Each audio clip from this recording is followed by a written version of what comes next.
Om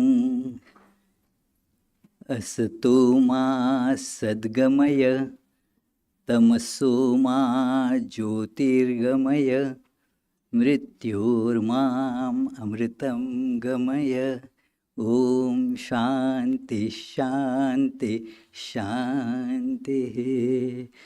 This is an age-old prayer which means lead us from the unreal to the real, from darkness of ignorance to the light of knowledge, and from this limited mortal existence to the immortal existence. Thank you very much, friends, on this auspicious day when we are celebrating Universal Brotherhood Day.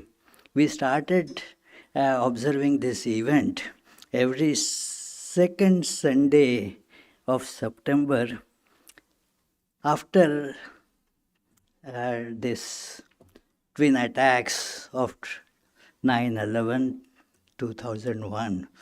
And we were thinking something must be really done to bolster the spirit of harmony of religions. And so we came up that let us observe this day. This has other significance also.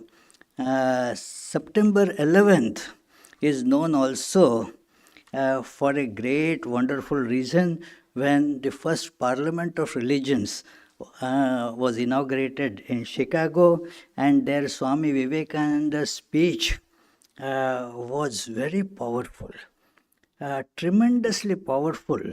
And so that was actually how the Hindu ideas started entering the American mind. Ideas of yoga, ideas about Hinduism, ideas of all this, harmony of religions, synthesis of religion, all that started coming from that source. So we wanted to commemorate that also. Then Vedanta Society of Providence also started. Actually, today is the date, 8th of September, 1928. It is just in 4 years we will be celebrating its centenary. So to observe our foundation day was also the purpose of this celebration. So therefore, since then, from 2002, we have been observing this day. 1 year it was done online. You know which year. So it is. But then otherwise we have been always meeting in person. And of course, it is broadcast online as well.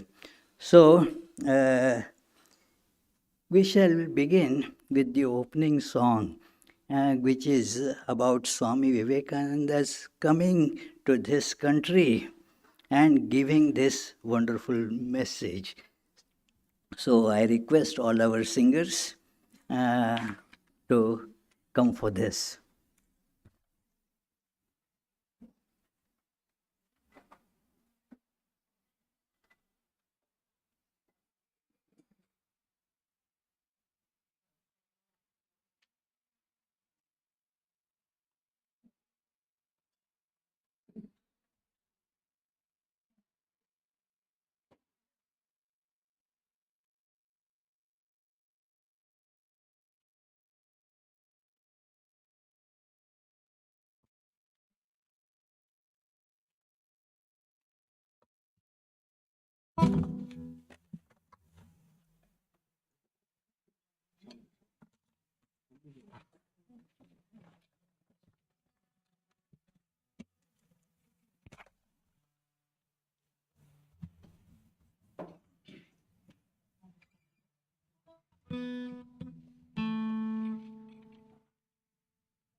The microphone's on.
Providence, all the luggage that he carried in his hand. But what he carried in his heart was more than life, more than art, this message that he must impart.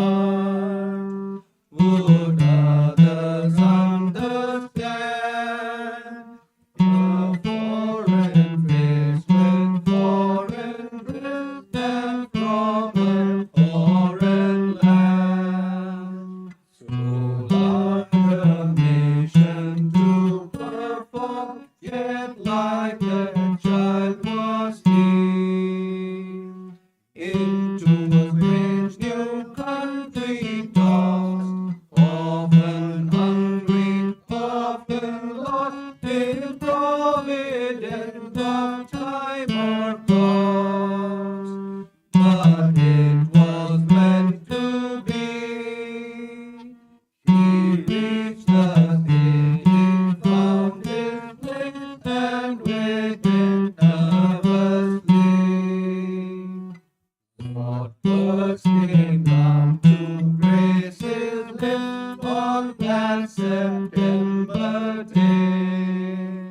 The hall was large, but larger still. His voice rang out strong until the Father's corner it did fill. And no one quite could say what raised the listeners to their feet or made them cheer that way. Those words had filled their hall with gifts did not stop at its doors. Upon the eager ears they fell, ringing clear as some great bell, tolling death to that dark spell of private creeds and lords that sunder men and cloud the truth that each man's heart adores. The bell had just begun to ring when he who rang was gone. The meaning of the blissful play that took the hero soon away, we do not know, we cannot say. But somewhere is a found, swimming in a sparkling sea before a sparkling dawn. Swimming in a sparkling sea before a sparkling dawn.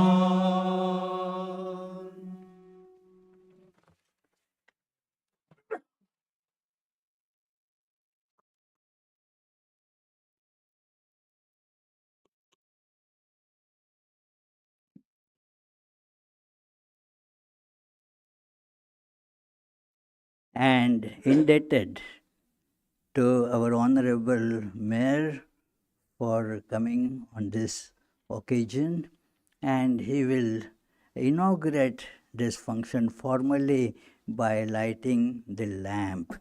And we consider lighting the lamp is like ushering in knowledge. So, divine in every religious stream you will see is represented by light. In Bible they say, let light come, and the light comes. In Hindus also, in Bhagavad Gita, so many expressions like that, that God is light of the whole universe. So in Islam also it's like that, that light represents knowledge and the divine presence. So I request Mr. Mayor to come forward to light the lamp. After that, I will give some short introduction about him.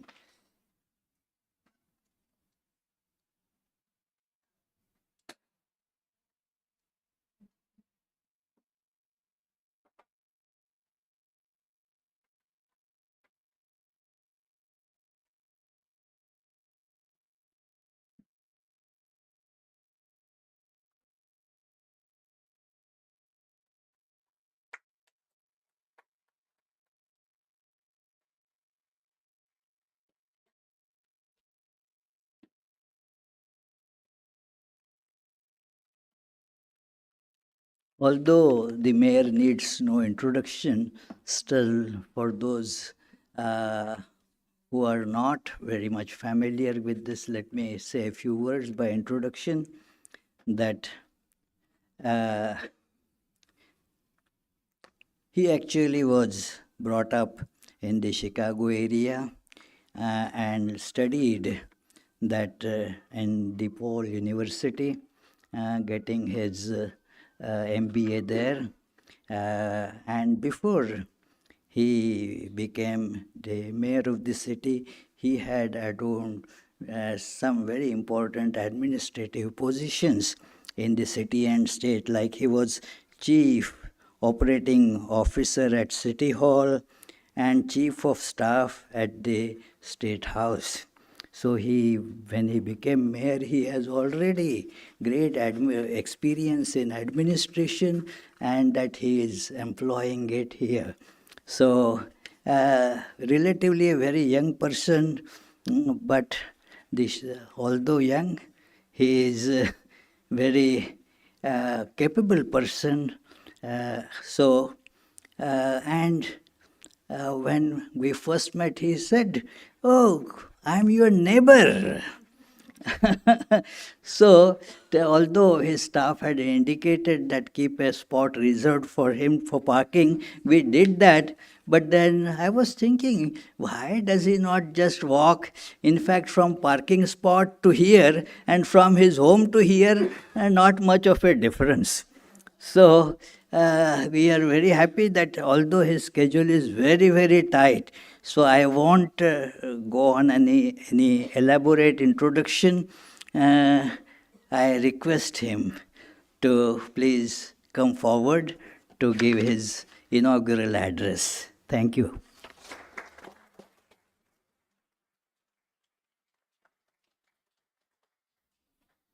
Thank you, Swami, and good afternoon, everybody.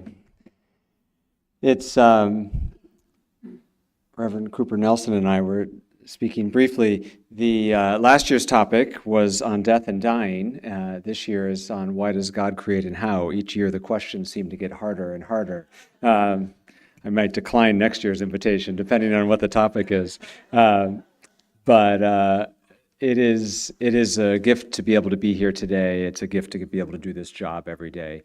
And I'm delighted to share a little bit about how the city works with the faith community and maybe find my way around to some possible answers to the question. But I will tell you, in a bit of a confession, that when I started this work a year and a half ago now, almost 2 years ago, I struggled a bit with the intersection of some of the religious functions that I do in my official capacity, and have evolved in the last year and a half in how I think about that. There are a lot of traditions that feel great pressure to not break those traditions, and so you go forward sort of one step at a time. And I've come to appreciate much more deeply how powerful that partnership between the faith community and public servants and civic leadership can be.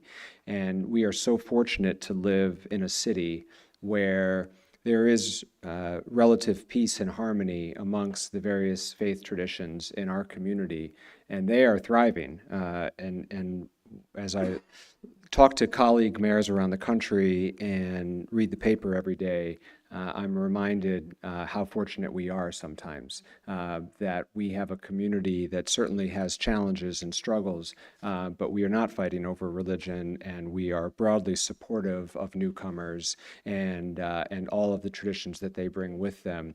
And it's one of the things that makes me so proud to have a chance to lead the city for a period of time and to be a resident here. It's the kind of community that I'd like to be a part of.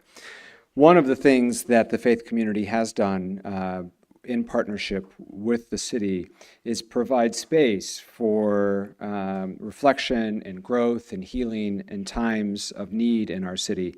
It's been a challenging last couple of weeks. For those of you who live in Providence, you may know we had the most horrific act of violence in my tenure 2 weeks ago when a 7-year-old child was shot dead in the city. And And it shook certainly the family, the neighborhood where it occurred, the entire community, my team, even new police officers who had not had to witness something like that before. And it's times like that where the investment that we've made in building strong bonds has given us a chance to be able to provide comfort. And so it is more important than ever, I believe, that we continue to lift up and celebrate those voices. Each year in the city, we celebrate the National Day of Prayer. Swami is always there with us. It's an interfaith and multi-denominational celebration. We have celebrated a new occasion called Faith in Blue, where we bring together law enforcement and faith leaders to help build trust and understanding and cooperation between our public safety institutions and the community that they serve. And those bonds, whether it's attending church services or synagogues or community gatherings, or I had a chance to break the fast at Ramadan, it is in those moments where we build human connections, which are both fulfilling and valuable in the moment, but also provide a bank from which to draw upon in difficult times. And it's not just me, but our other civic leaders and community partners who are so invested in those. We realize that they are not just ceremonial or symbolic, but that are in fact deeply rooted in trying to heal what harms our community. Not too long ago, I was meeting with some church leaders, evangelical faith leaders, who were asking for help with everyday Providence residents who were coming to their front doorsteps struggling with addiction and substance use disorder.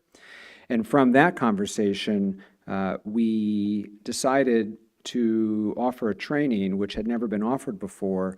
Now, some of you might be familiar with the treatment called Narcan or naloxone, which is a way to reverse opioid overdoses. And my charge and challenge to those leaders were, whether they're members of your congregation or not, they're members of our community, and we would all be well served and literal lives could be saved if this is something you knew how to do. And so we ended up having a training about 3 weeks ago with approximately 40 evangelical church leaders on how to actually use Narcan and naloxone. And what came of that, in addition to having more people in a position to literally save lives, was a really robust and rich conversation about members of their congregations who were struggling with opioid use and substance use disorder more broadly. And while each of their traditions includes other methods, including prayer and other ways to deal with those very human feelings of emptiness and loss, we were able to bring together the civic responsibility and the spiritual goals.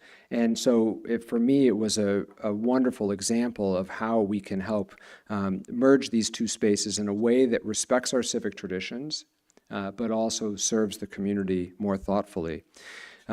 We have had opportunities throughout the last year and a half or two to strengthen our community of faith through other investments. And when I look at our city, we have two top challenges. We have a housing crisis with people being unable to pay the rent. It manifests itself all the way from those who are unhoused and living on the streets to those families that are making cuts to their household budget because that's the only way they can stay housed. And we have an education crisis, a crisis of particularly our K-12 education system that's leaving far too many students behind. In both of those challenges, our faith partners are critical to helping meet the need. And folks like the diocese have helped us meet the challenge of the unhoused on a regular basis. We have multiple after-school and tutoring programs that take place in other houses of worship to help make sure that none of our students get lost in the shuffle and they get the remedial education that they need, oftentimes the language education that they need. And then, of course, the very real and most noted partnership with respect to safety in the city. This last year, In particular, we of course saw an uptick in anti-Semitism in our community and Islamophobia in our community, fueled by international events, but manifesting itself very much in our city. And my obligation, our obligation, your government's obligation is to make sure that everyone feels safe in the city, but the government cannot solve all these problems alone. And so whether it was celebrating Jewish American Heritage Month at Brown RISD Hillel, which we did, or lifting up the Ramadan celebration and making it clear once again that Providence has a home for all. And so when I guess I try to answer this question with no answer, as Swami assured me, it's a difficult question, but apparently we won't be graded heavily on the answer. Certainly through my observation and my personal beliefs are that God works through men and women, works through humankind. And that is where and how my God creates. And so I look to the residents that I get to work with on a daily basis. And through this very unique and term-limited and time-limited vantage point that I get to have for the next 2 more years and maybe a few beyond that, but not much, I see highs and lows. 3 weeks ago, I was standing on a street corner with crying family members over a 7-year-old child. And then I have a chance to sit through, this may sound burdensome, but it's actually a delight. I sit through 11 high school graduations every June and listen to the valedictorian and salutatorian speeches of our young people, full of enthusiasm and optimism and ambition and talent. And see the full breadth of human emotion and experience that's taking place in our Providence on a daily basis. And all of it has value, all of it has meaning. Some of it is beautiful and sublime, and some of it is tragic. But if we can continue to invest in these institutions, if we can garner goodwill and support, and hopefully a community of love, which is what this International Brotherhood Day is about, then I know we can meet those tragic days and we can celebrate those sublime moments and continue to move forward in a city that I hope for all of you who live in our Providence feel that same sense of hope and optimism that I do, because this is in fact a very special place. I'm not so vain as to say it's unique in the world, but it is certainly a special place and a place that I'm very proud to live in, and I hope that all of you are as well. It should be no great surprise to you that Swami and the society at large is a contributor towards that peace and harmony in our city. And for all of you who take the time to reflect on questions such as these, to try to gather as a community, to think about what our role individually is in building a more harmonious and peaceful city, then we've all done our part today and wake up renewed and refreshed to do it again tomorrow. It's a delight to be here once again, and I wait with trepidation for next year's question.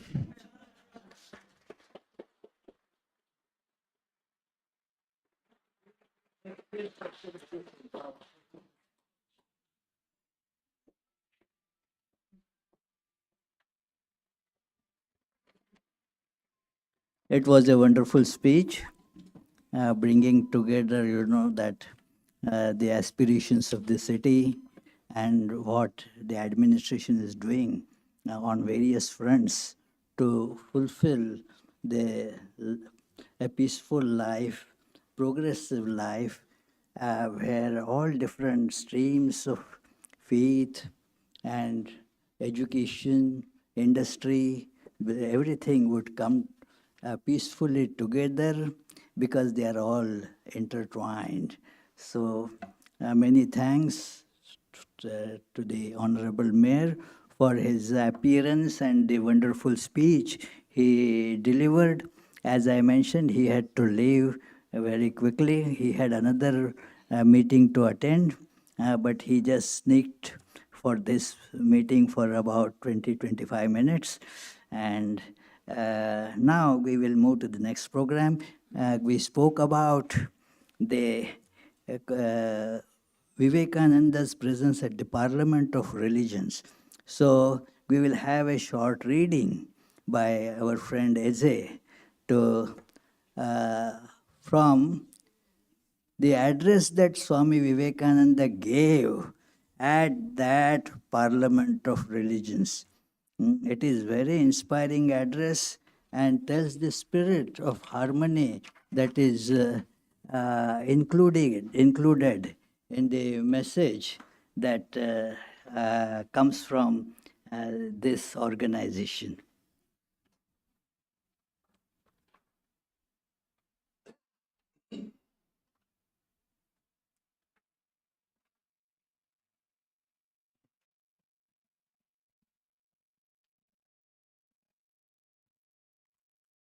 From the inaugural session, September 11th, 1893.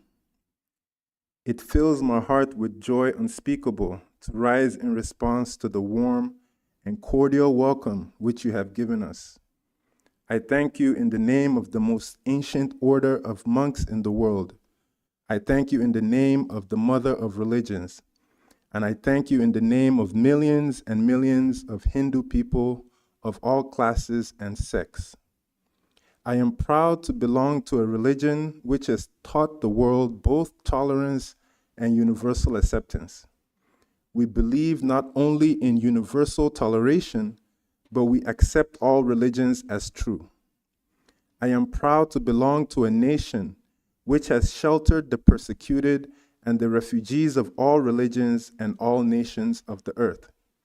I am proud to tell you that we have gathered in our bosom the purest remnant of the Israelites, who came to southern India and took refuge with us in the very year in which their holy temple was shattered to pieces by Roman tyranny. I am proud to belong to the religion which has sheltered and is still fostering the remnant of the grand Zoroastrian nation. I will quote to you, brethren, a few lines from a hymn which I remember to have repeated from my earliest boyhood, which is every day repeated by millions of human beings.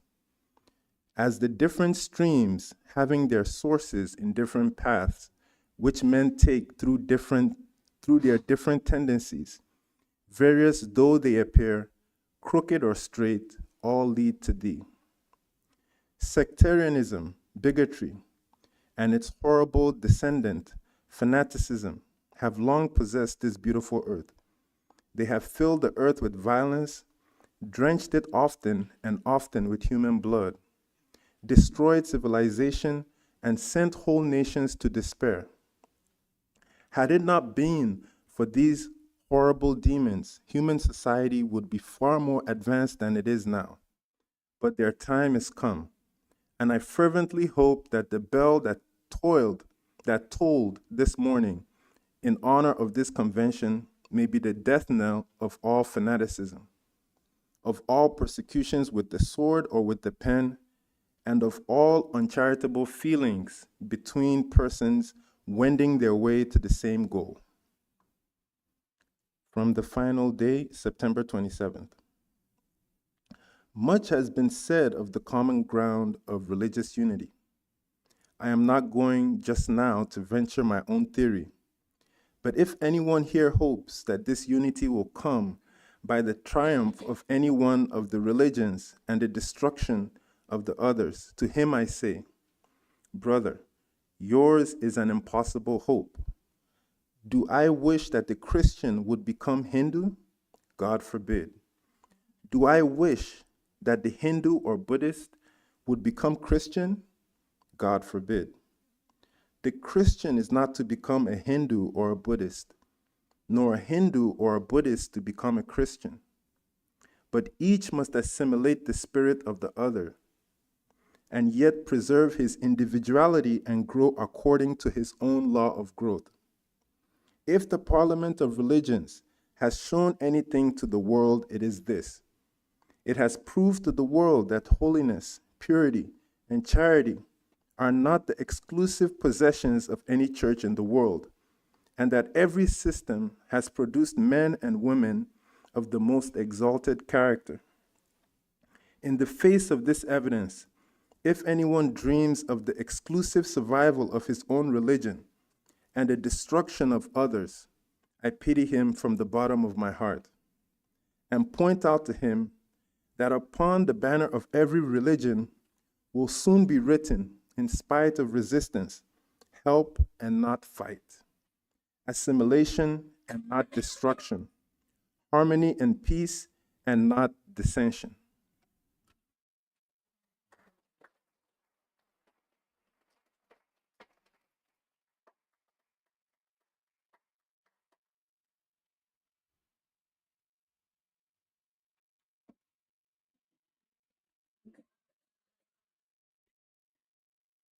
That is, the spirit of harmony. Whatever your heights may be, the microphones can be adjusted to your height. Not that you have to cut yourself or to stretch yourself. The microphones are made so that every height can be put into that. So now we move to the next speech by Janet Cooper Nelson. In all languages, especially in Sanskrit, I have read it at many places, that the knowledge breeds humility. Real knowledge breeds humility. And I don't find a better example than Reverend Janet Cooper Nelson. Tremendous learning, and yet she can discuss the simple religious ideas with students with almost no background of any religion. She can still create interest in them about the religious ideas, can guide them. And for last 20 plus years that I have been seeing that she is interfaith spirit incarnate. All religions she respects so well. That doesn't mean that she doesn't follow her own path, but respects all other paths equally, gives, as the director of this chaplain's office, interfaith and spiritual office at Brown University, she considers every order, every religious faith that functions there with tremendous cooperation, sympathy, and helps everybody in the best way that is possible. I was talking about learning. She studied at Wellesley College, Tufts, Harvard Divinity School. Imagine, all this. And worked at Vassar, Mount Holyoke, and Dartmouth College before coming to Brown University, where she is for 35 years, I think. Am I right? So, tremendous experience she brings with her. And so, she is the speaker who can, expound on today's theme. That how does the God create and why? Some people put the question opposite, that first let us think why. Because after why, when we decide that we have to do this thing because of this, then we go as to how. It is why first, how later. But then the second idea is that already the universe is there, the world is there. So, how this might have been formed, let us think of it first, and that may lead us to the answer why did it this creation at all came up. So, I request. She is tremendously busy person, but she immediately accepted this invitation to speak at this. She had previously also spoken at this Universal Brotherhood Day, and that experience didn't deter her this time. So please do come, Janet.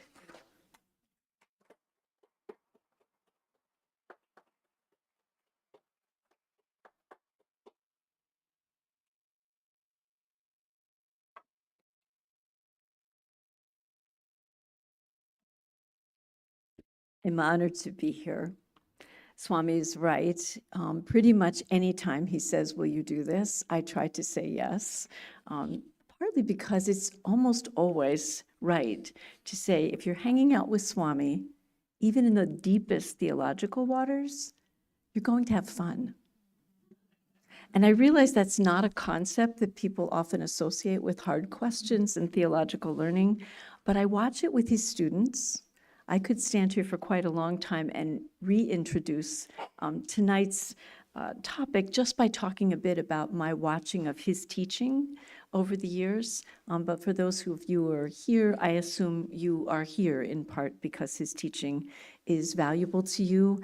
And I just want to say thank you so much for the invitation to be back. I'm not going to say thank you for these questions. I find them quite difficult. And you're completely right about, in my judgment, the how, why problem. Some of you might know the adage that every great why needs a great how. We often say this, some of my teaching is at the medical school. If your physician believes or has a name for what's happening for you that's making you feel unwell, we'll call that the why. Perhaps your physician has an idea about how to go about making that feel better. Some of the things we teach together in the medical school, we teach in small groups, are ideas that have to do with how you collaborate with the person who doesn't feel well, how you learn from what they tell you, something that could teach you to be a better physician, even as you are steeping yourself in what you know already about medicine and are theoretically bringing to the situation, but also are the reason they've come to find you at all. They think, I'll go to see the doctor, I don't feel well. Well, there's a presupposition there, right? That the doctor knows something that could be useful when you don't feel well and would leave you feeling better. But many people, as I hear it, experience medicine as something that actually makes them worry more, makes them wonder how they'll pay for it, makes them wonder if, in fact, what they're doing to get well is making them better. So as I thought about this question of how does God create and why, I decided to keep it in that order. And it took me back to a moment many years ago, before divinity school days. I was teaching secondary school. This moment happened in a 10th grade classroom. My job was to bring the Renaissance alive. It wasn't a hard job because there's so much about the Renaissance in Europe that's quite beautiful. Knowing nothing particularly political about the time, I decided from my Wellesley education I would resort to art history. And so I took myself to the Boston Museum of Fine Arts, and I came home with a lot of slides of the Sistine Chapel ceiling. I'm counting on the fact that you can picture this in your mind, but if not, I'll try to rough it in a little bit. The artist Michelangelo had the job, lying flat on his back, working with plaster and tempera paint, and an egg wash that didn't work very well, of trying to put into color what it might have meant to say that God created us. I hope you can picture this. This fresco has been frankly bastardized so many times into American advertising that it's actually, I'm pretty sure, something that's in your mind. But what struck me about it for the first time, having studied it in college, is that if you're Michelangelo, painting even a picture of God is pretty easy because you're good at that. Michelangelo painted a very beautiful Adam as that creature is often referred to, but literally an earth creature. And that creature sort of languishes there on the Sistine ceiling. I've never had the privilege to go there and see it in person, but like you, seen many pictures. And in the picture, God reaches out, and their hands almost touch. In fact, as you look very closely, which our teachers wanted us to do, there's a space between the fingers of God and the fingers of that earth creature, who frankly looks quite created. That earth creature is not some swirling mass of molecules and various things. That earth creature has form and substance, and if I were to take you into the anatomy lab at the med school, I'm pretty sure I could do a dissection, come up with some bones and muscles and various things, and we actually witnessed, I think it might be right to say, for the first time in conceptual art, something that moves. It moves in your mind. It doesn't actually move in the paint. It doesn't move in the fresco.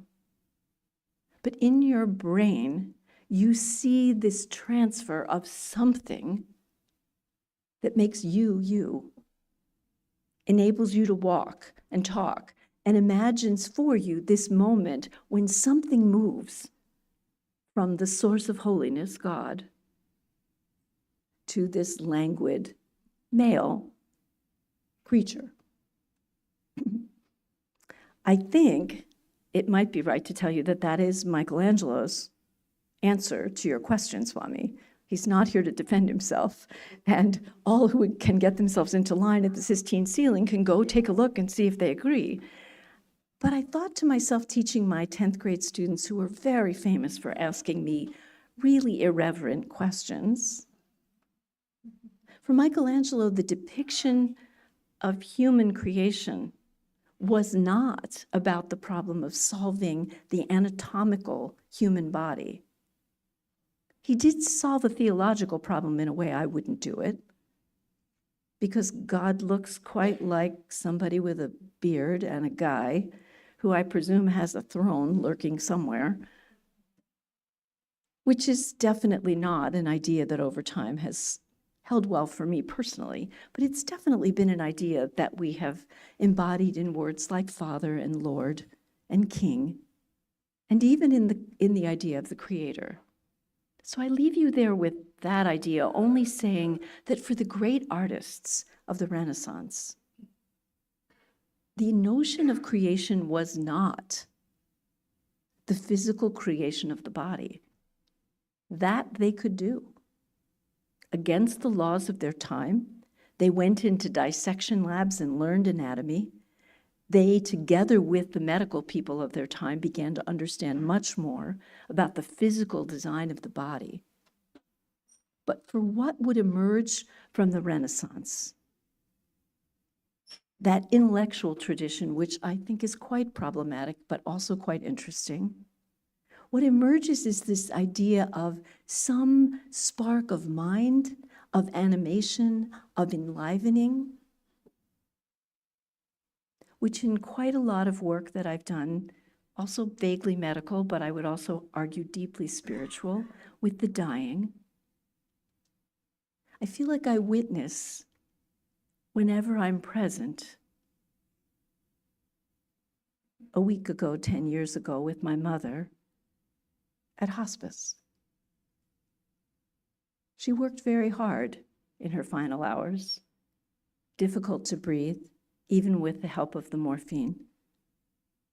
But then there was a moment when her body fell quiet. My mother was gone. Her body was there for me to care for and to render back to the earth. That very rendition of Michelangelo's, I saw it with my own eyes. I witnessed it. So now, if you'll permit me, I'd like to take you to a little bit of physics, but I'm pretty sure looking at this room, there are people who know far more than me, so please forgive my rather quick sketch. Sitting here tonight, holding on to this, reaching out my hands, looking at you who look quite embodied to me, there is not in this room a single new molecule. Every bit of our materialness has been here since the Big Bang. It is right to say we are made of stardust. But it's also right to say that all of that which blew up to create what we think of as the created order is still here. It didn't go anywhere. And sitting in physics classes that I almost understood, we talked about a conservation of matter and a conservation of energy. To think about how and why God creates might not be a bad idea to think about my mom. Where is her spirit? In my tradition, we say that the spirit returns to God who gave it. The language is so simple.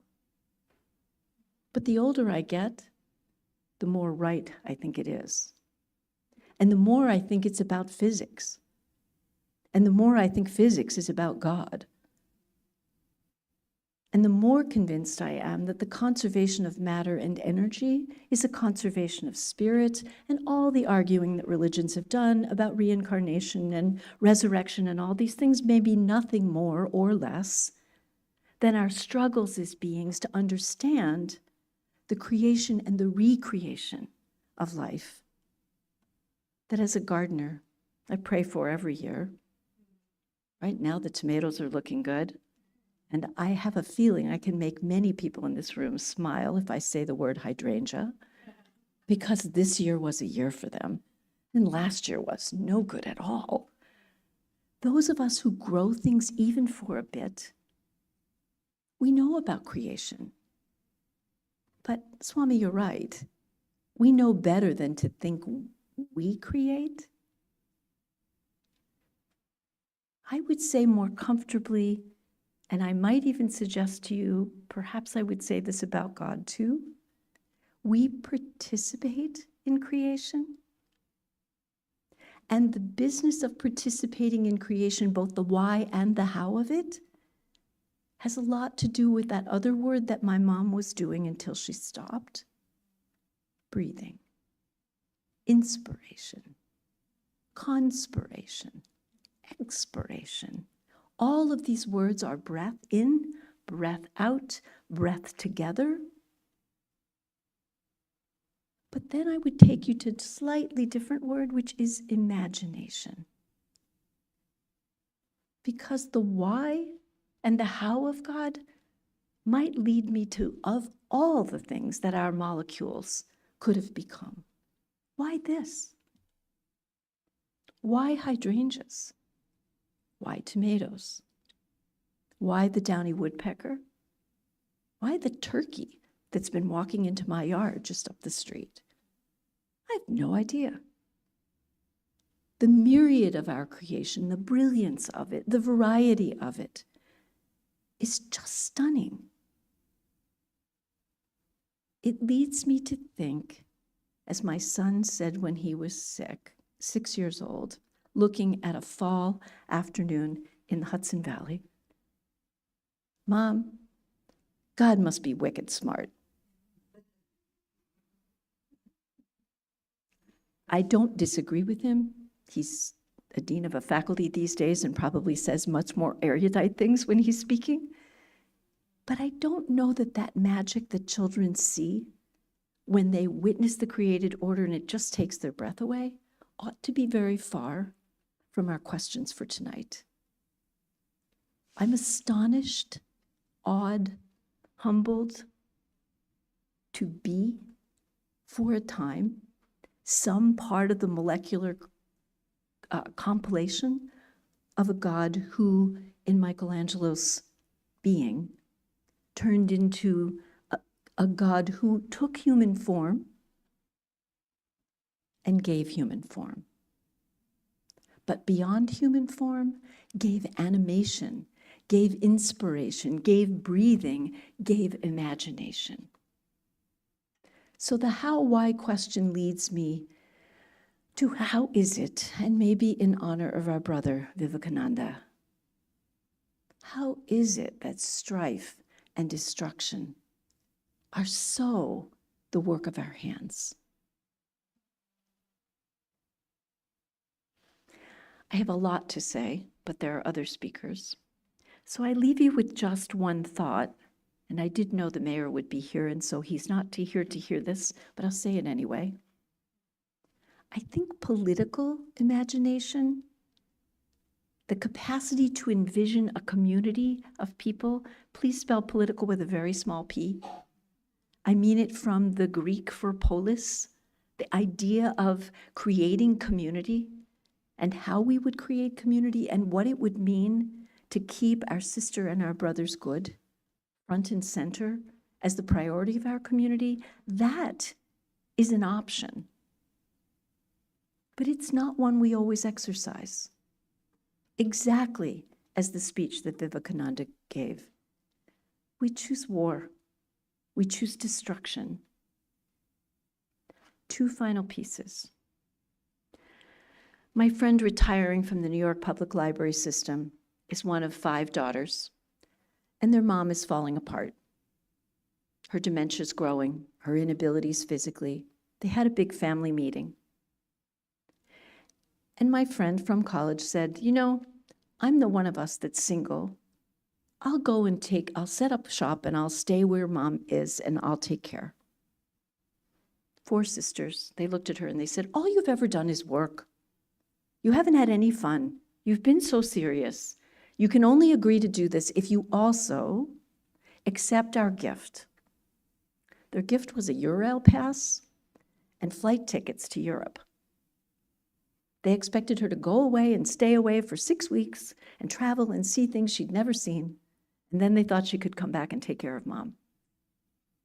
Mimi's a very large person. And she would say if she was standing here, you know me, exercise and I do not get along. She still thought the idea was good. And she started her trip in the Netherlands. And on the first day she was there, she tripped, fell off the curb, and strained her ankle. With a friend she was traveling with, she went back to the hotel, said to the concierge, can you bring me ice? The night went well, but overnight, her ankle got quite ugly, looking sort of purpley. The concierge said, you better be seen. Down the street she went to the hospital. The guy looked it over and he said, we didn't break anything. I think I can put a walking cast on this. I think you're fine to go. And like a good New Yorker, she turned and said, how much? Do you know what he said? What are you talking about? As an American, it was beyond her imagining that there could be a community, especially for a guest, where someone would just walk in and be cared for, and there'd be no bill. The doctor said to her with astonishment, he said, there isn't even a business office in this hospital. What are you talking about? Go home. Take your trip. Not only that, she left with a walking cast. She told this story at a gathering of Wellesley friends recently. And she looked at us and she said, Americans will not make the world they want to live in till they learn to imagine differently. She's right. The creation, the how and the why of it has to start in a place where we say, not just this is what I dream, but this is together with my sisters, my brothers, this is what I want to build. This is what's missing. This is what could be. But I think for many Americans, try it in the supermarket next to there. See if they can picture a world where you just walk into the clinic and there is no paperwork. Nobody asks if you're insured. You don't need a Medicare card. Nobody knows what the reimbursement rate is. These are absolutely burdens we have placed on ourselves in a system that could be different. Can you not picture God with God's finger extended toward our medical system, trying to breathe into it new life and make it walk and live and be? I can. I think we must inspire in one another creative visions of new hows, beyond the molecular order we've so taken for granted as though it's always been. So I leave you with a 4-line poem. It's from a collection. If you buy poetry, buy yourself this one. It's called Things You May Find Hidden in My Ear. The poet's name is Mosab Abu Toa. He's from Gaza. Very short poem. You might even be able to take it home if I read it to you slowly enough. It's called A Rose, Shoulders Up. Don't ever be surprised to see a rose shoulder up among the ruins of the house. This is how we survived.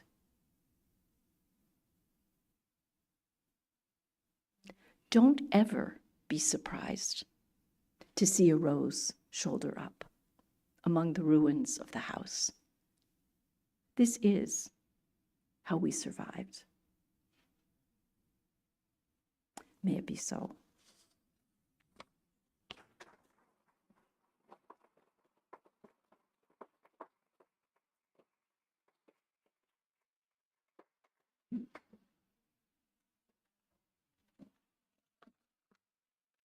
Certainly, friends, the question is difficult to tackle through reason. But I have experienced it many times that where reason and science falls short, the art and imagination comes to our rescue. That great picture of Michelangelo, that great painting, that slight gap, that is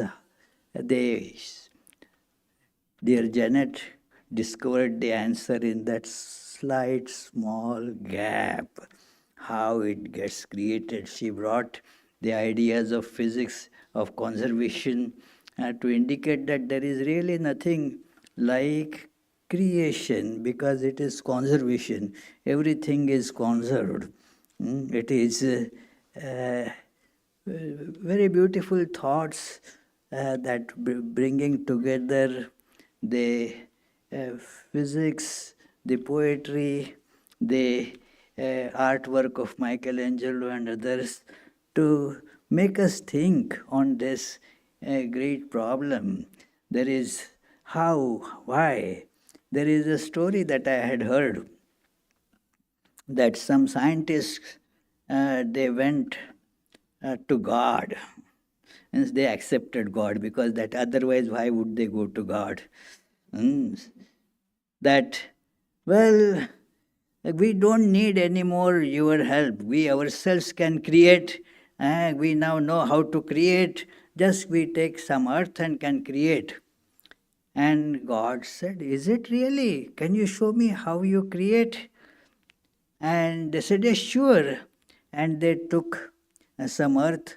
God said, no, that is my earth. Bring your own earth. So it is, the question is how, where we begin. God is beginning, God is the end. So in the Big Bang, is it beginning? But where the Big Bang came from, that again is a question that, so many thanks Janet. She lived up to the expectations and went rather beyond of bringing answers to this wonderful question. And now we will have some musical interlude here. There will be, first, let us have the one rap song that our Henna Resselgar, she provides a Vedanta rap for most of these our programs, Universal Brotherhood Day. Actually, she was going to be accompanied on tabla by somebody, but that tabla player, Rajesh Pai, he could not make it today. So, but she will perform without tabla. So please, thank you, Hannah, for coming for this.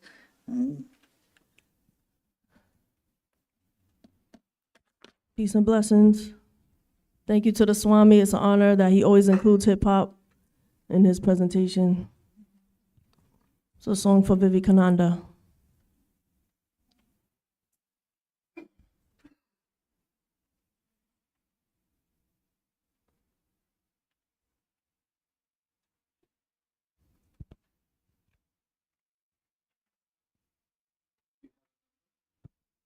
It's just one song, he should have it.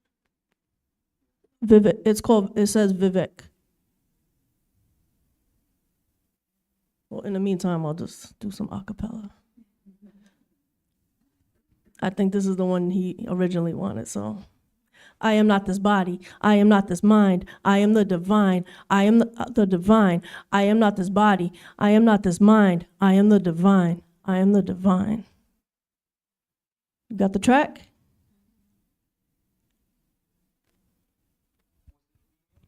Yeah. Swami, did you give him the song? The track I emailed you? Yeah, he's looking for it.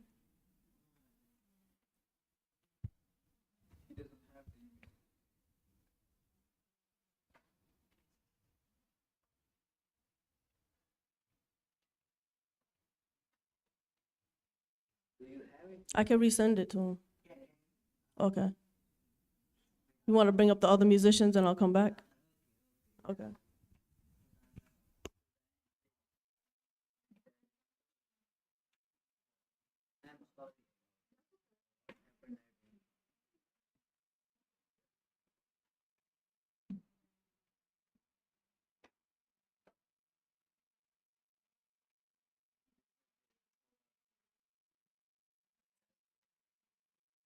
Good afternoon.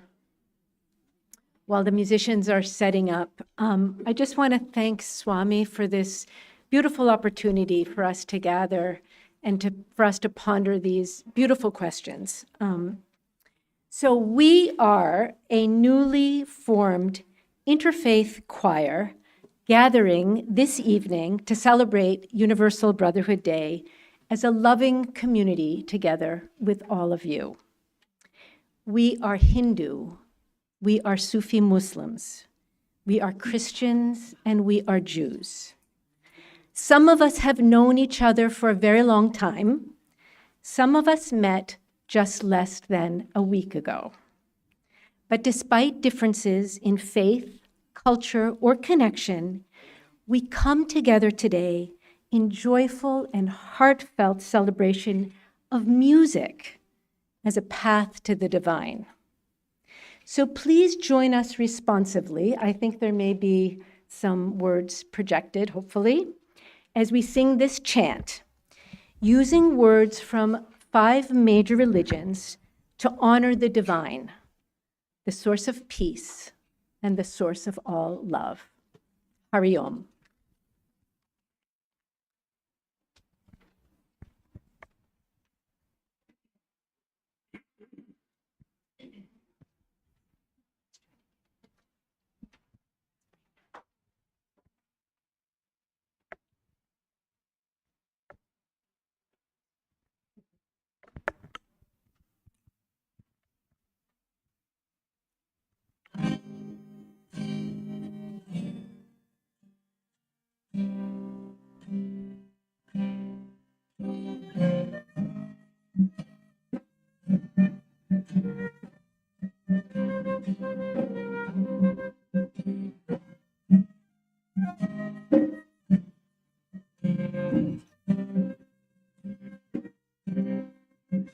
Hari Om, dear one, Sat Nam, holy name,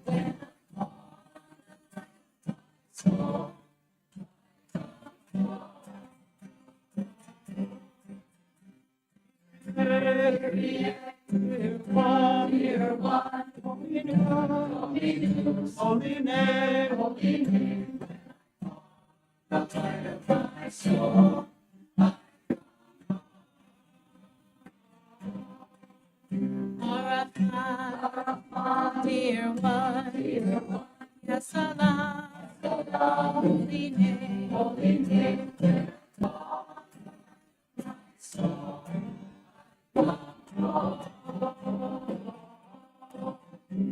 Muhammad, dear one, such a call, holy name,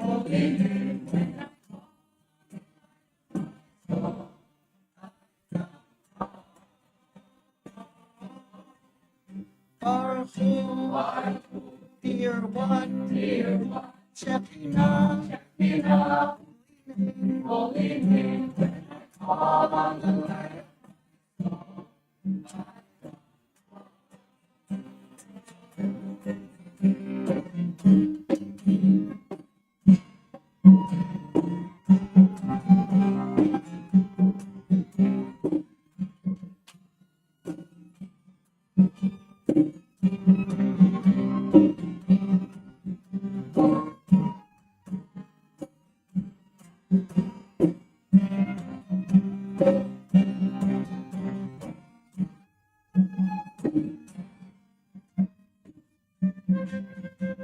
Join us. Hari Om, dear one, Sat Nam, holy name, when I call on the land,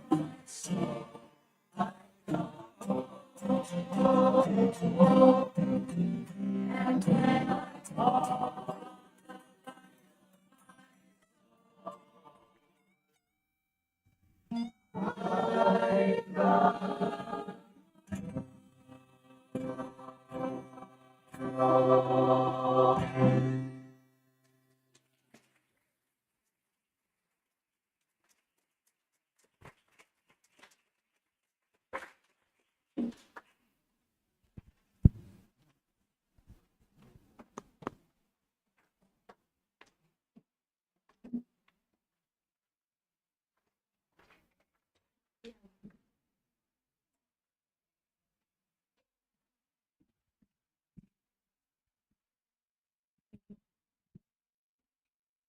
Mic check. Brotherhood Day. I go by the name B-More7, Blessed Movement and Original Rhymes Divine. I'm a hip-hop artist, artivist, educator, yoga teacher, and it's always an honor to be here. Yep.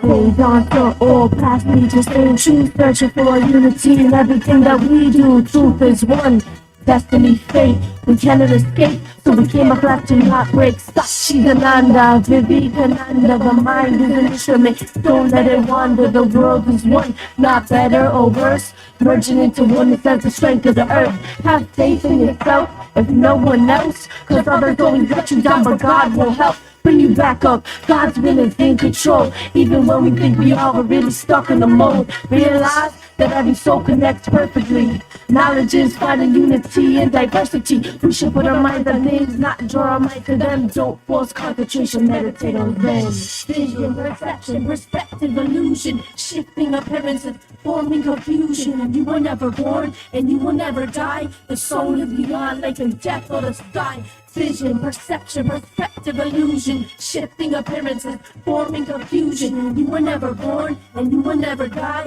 The soul is beyond life and death or the sky. It will take tremendous vigilance and perseverance to know but little of that which is within you. Knowledge is but only harmonized experience. Just take a look around, cause all is continuous change. Rearrange when things get strange, let go or get caged. The powers of the mind are like rays of light dissipated, but when they are concentrated, they will illumine and all will be consecrated. This is our only true means of knowledge. The cosmic energy, seeds grow to flowers, cycles, infinite akasha, pranayama. So many differences, it's hard to get along. That's why we need to rely on truth to stay strong. Vivekananda teaches lessons that can't go wrong, teaching the religion of fearlessness, vision, perfection, perspective, illusion, shifting appearances, forming confusion. You were never born and you will never die. The soul is beyond life and death or the sky. Vision, perception, perspective, illusion, shifting appearances, forming confusion. You were never born and you will never die. The soul is beyond life and death or the sky. Fearlessness is the goal that we strive for. Always watching more but not working towards. We speak of many things but never do them. Fear holds us back. Don't react, then pursue them. See what becomes of it. Don't turn your back and quit. Even if it only seems like it's a little bit. Change can't be equipped to happen overnight. Don't give up until you get it right. Bring your truth to the light. It's what he's about. Vivekananda thus spake to big crowds, gave us muscles of iron and nerves of steel. Don't conceal his truth, massive and unreal. This is not about finding religion. He taught us how to manifest the divine within. This is not about finding religion. He taught us how to manifest the divine within. Vision, perception, perspective, illusion, shifting appearances, forming confusion. You were never born and you will never die. The soul is beyond life and death or the sky. Vision, perception, perspective, illusion, shifting appearances, forming confusion. You were never born and you will never die. The soul is beyond life and death or the sky.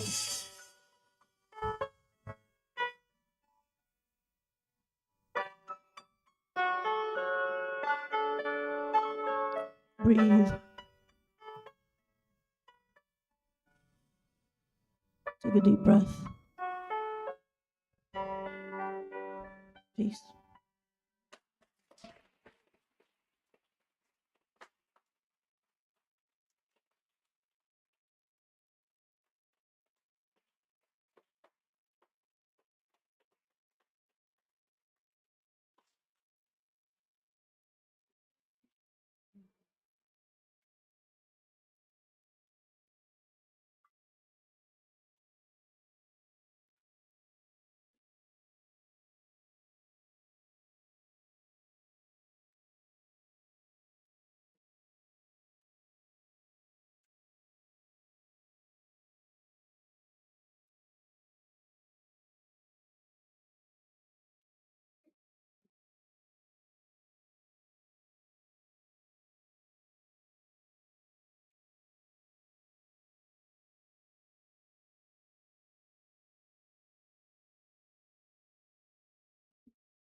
Assalamu alaikum. Yes. Okay, very good. So we'd like to share with you a Sufi tradition which is called the elongation of the name. This is a practice that we regularly do at the beginning of a gathering or any time that we just want to clear out a space and make more room and light to come in to wash the place clean. The intention is to bring in the spirits of all the major prophets, Ibrahim, Moses, Isa, Jesus, and Muhammad, into the space and into our own hearts. La ilaha illallah.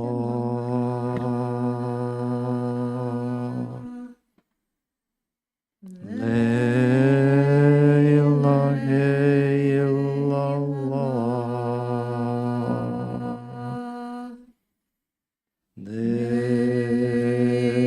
ilaha illallah.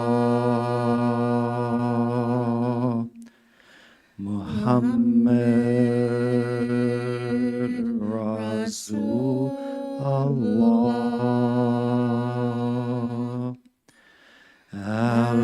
Alayhi salatu Allah. La ilaha illallah. La ilaha illallah. La ilaha illallah.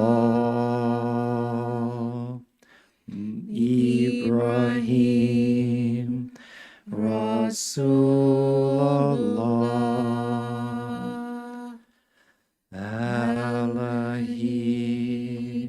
Salatullah,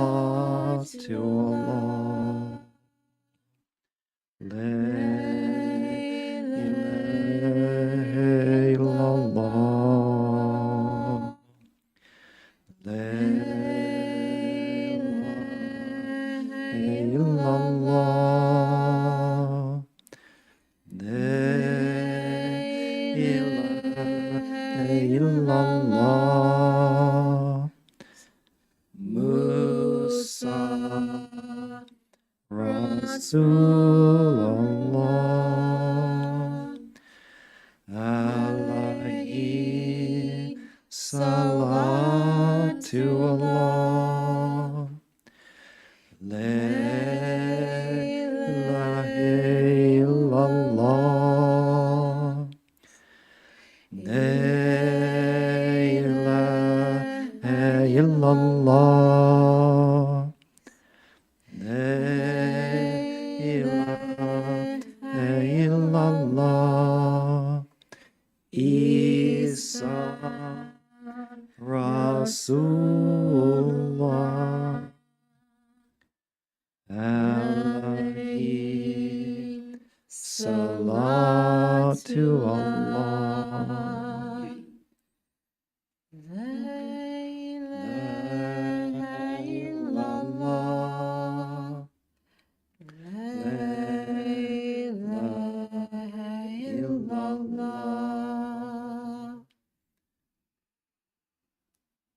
Ameen, ameen, ameen. Thank you.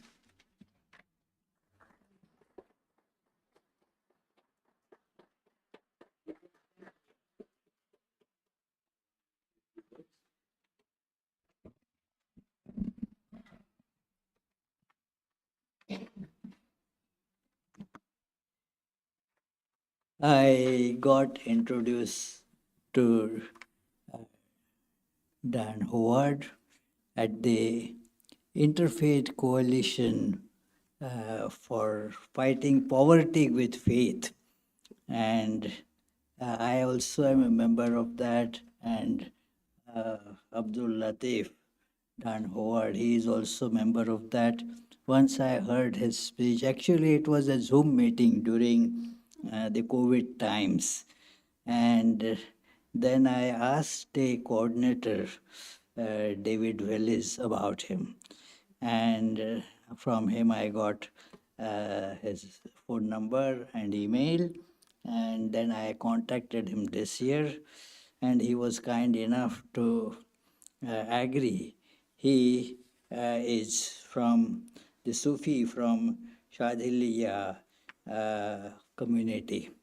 There are many orders of Sufism, and then the Shadhiliya community, it is based on the teachings of Sheikh al-Shadhili.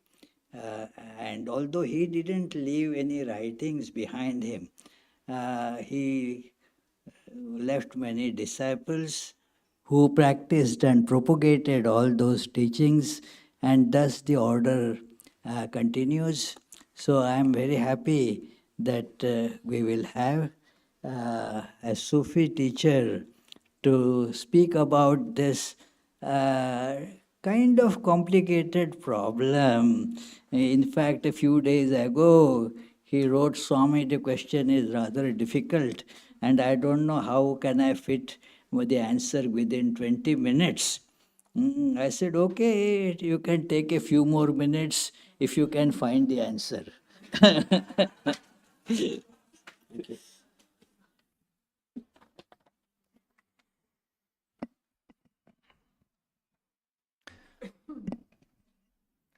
Bismillah ar-Rahman ar-Rahim.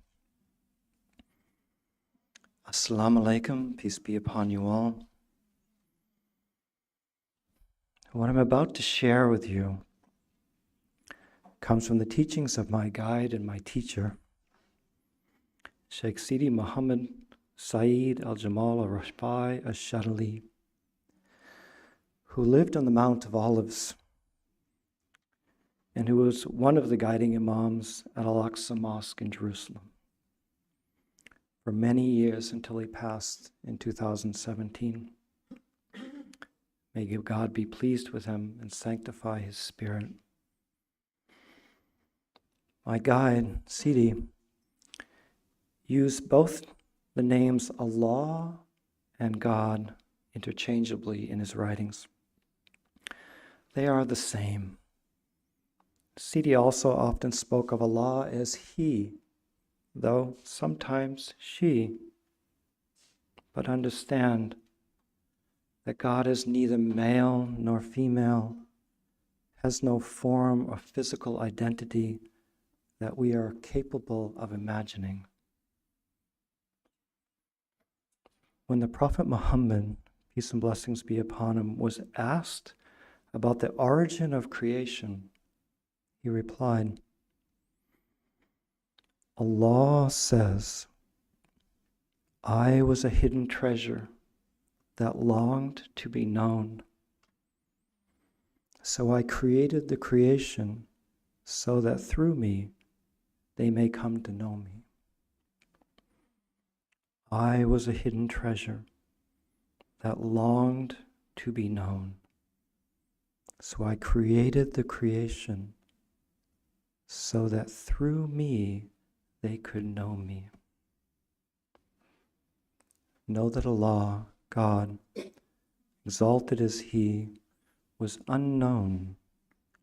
He existed alone, and there was nothing that existed except His essence. Yet He longed to be known. So God took a handful of light from His face, meaning of His essence, and created the first world of souls. What this means is that God brought forth this light by His might without the agency of any material substance.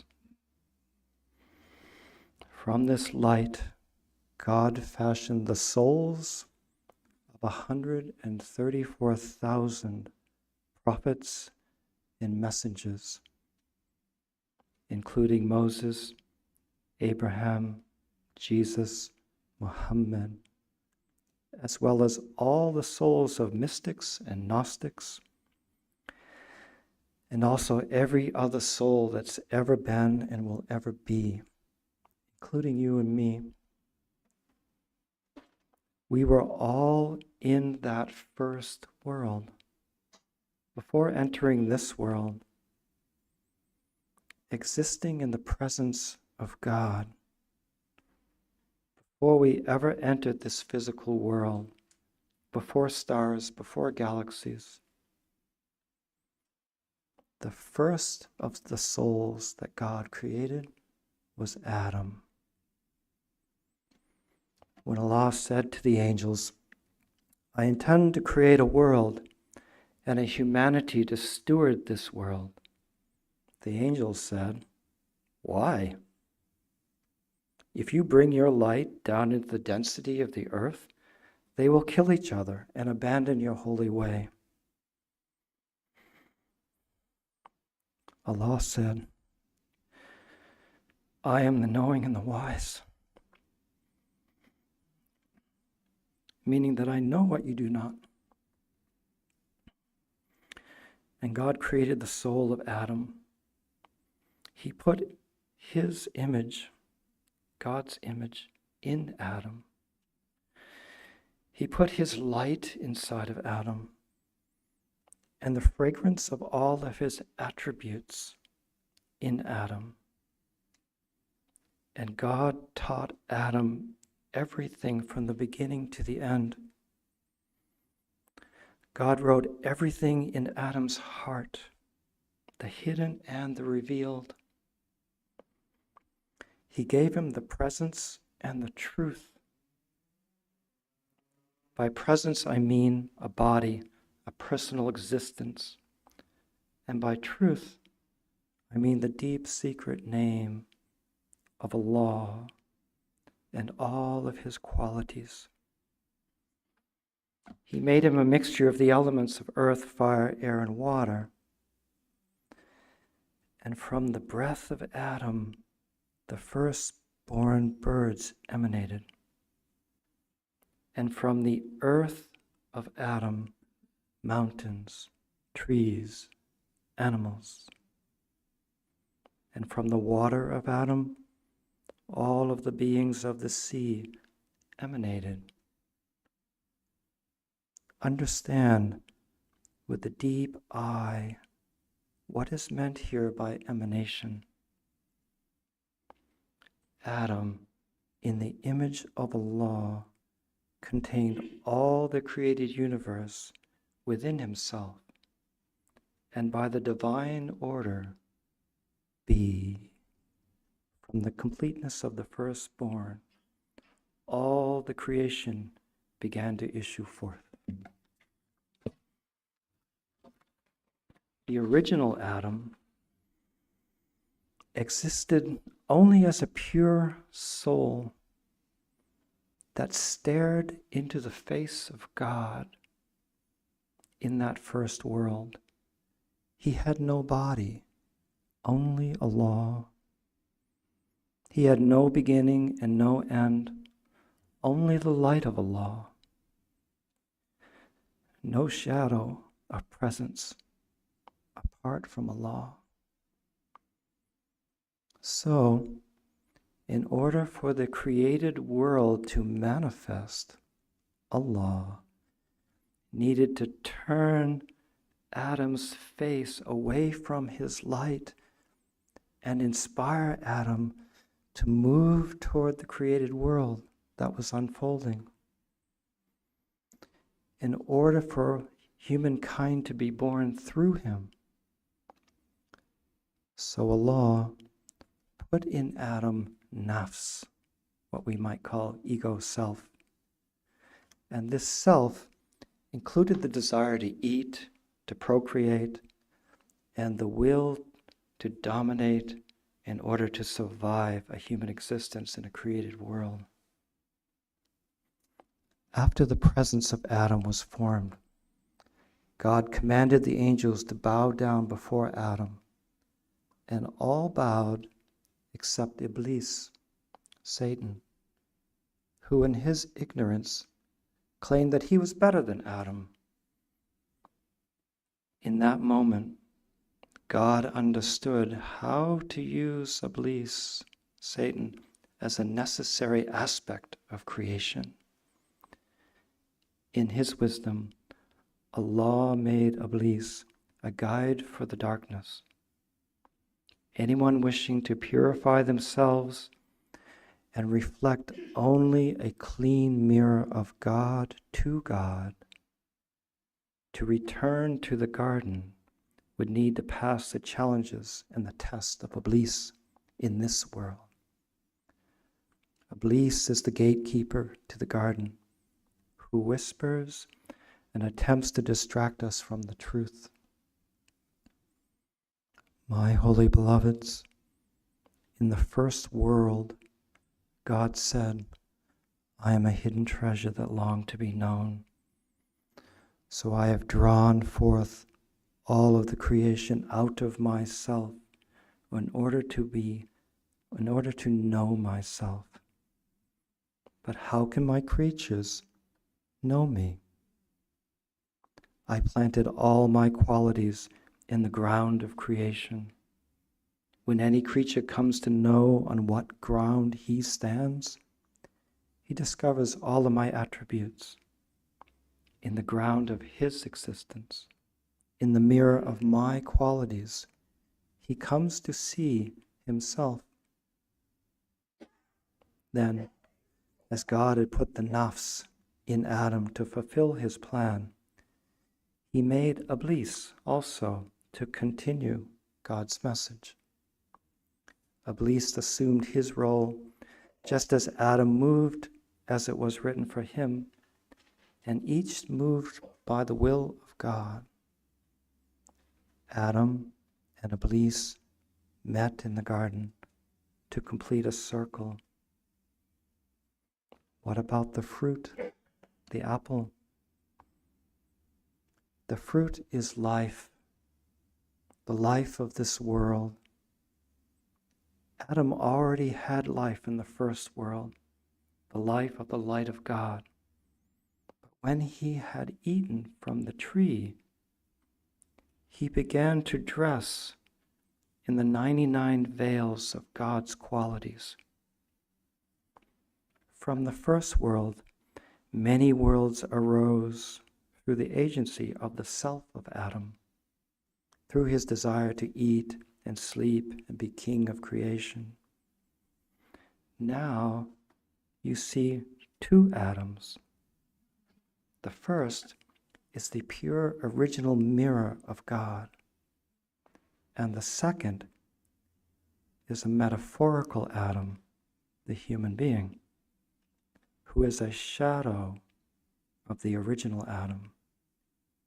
You cannot see the first Adam with the human eye if you do not know the second, the metaphorical Adam. When you look at him with the eyes of your face, you see a human being like other human beings. But when you see the original Adam with the eye of your soul, you see only Allah in his created mirror. The metaphorical Adam is a veil for God. Although God put all of his wisdom and light in Adam to know God, Adam must also know himself through the metaphor of his own existence for the sake of the created world. The deep Adam is the true son of his father and the eye of Allah through which God sees. God says to Adam, if you eat the fruit and you do not lose me, you can eat the fruit of life. But if in eating the fruit you forget the secret, do not eat. So Adam ate for the procreation of life, and he covered his nakedness in the reality of Allah with the dresses of his qualities. He kept the secret inside the cover of the qualities and does not reveal the secret to anyone except by Allah's order in Allah's time. Before the fruit, Allah gave the order to the deep secret soul of Adam to give birth to himself, to see himself in himself. And this image of himself returned to himself is Eve. In reality, there is no separation between Adam and Eve. Adam is Eve, Eve is Adam. She is the mirror of him, from him, to him, and of his own substance. From the outside, it may appear that Adam succumbed to the voice of Iblis to eat the fruit by his urging. But in the inner truth, Adam listened only to the voice of his Lord, who said to him, "Eat of life, if you can eat without losing the deep secret love, my truth within you." When he ate the fruit, it was to give the truth a presence, a life in form. It appears that Adam left the pure light of being in the garden to give birth to the life of the world.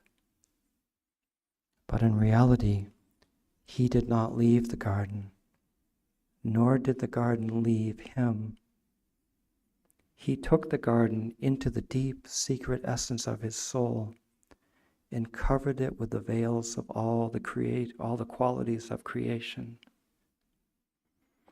It is easier to preserve the light when one is surrounded by light and enveloped by light. But the task of Adam and the sons and daughters of Adam is greater: to preserve the deep secret light of the garden in the midst of the veils and darkness of this created world. For this reason, Allah sent prophet after prophet to preserve the deep secret truth of Adam and to keep it alive in his sons and daughters, those who have ears to hear. And after Muhammad, peace and blessings be upon him, the seal of the prophets, this wisdom was passed down through an unbroken line of Gnostics and mystics and saints who today are guiding the people along the many paths towards God. Now I wish to attempt to speak a bit about how God creates. For this, we're all going to need to stretch and push our ability to imagine beyond the limits of accepted laws of physics. So please allow yourselves to be soft, open your hearts, and flow with me for a moment. You may want to close your eyes for this part and just come into your hearts. Imagine, if you can, that there are 3 worlds, like 3 spheres, one on top of the other, with a lower and a middle and an upper in a vertical line. Imagine that the top sphere is the absolute essence of God, or unbounded existence, which is ungraspable and unknowable by our human intellect, other than the knowledge by revelation that it exists, even though it is unquantifiable and has no limits, and also knowing that any image of God you could imagine would be inadequate.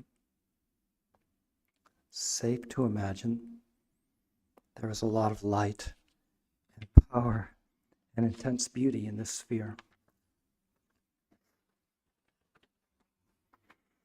Imagine the bottom sphere.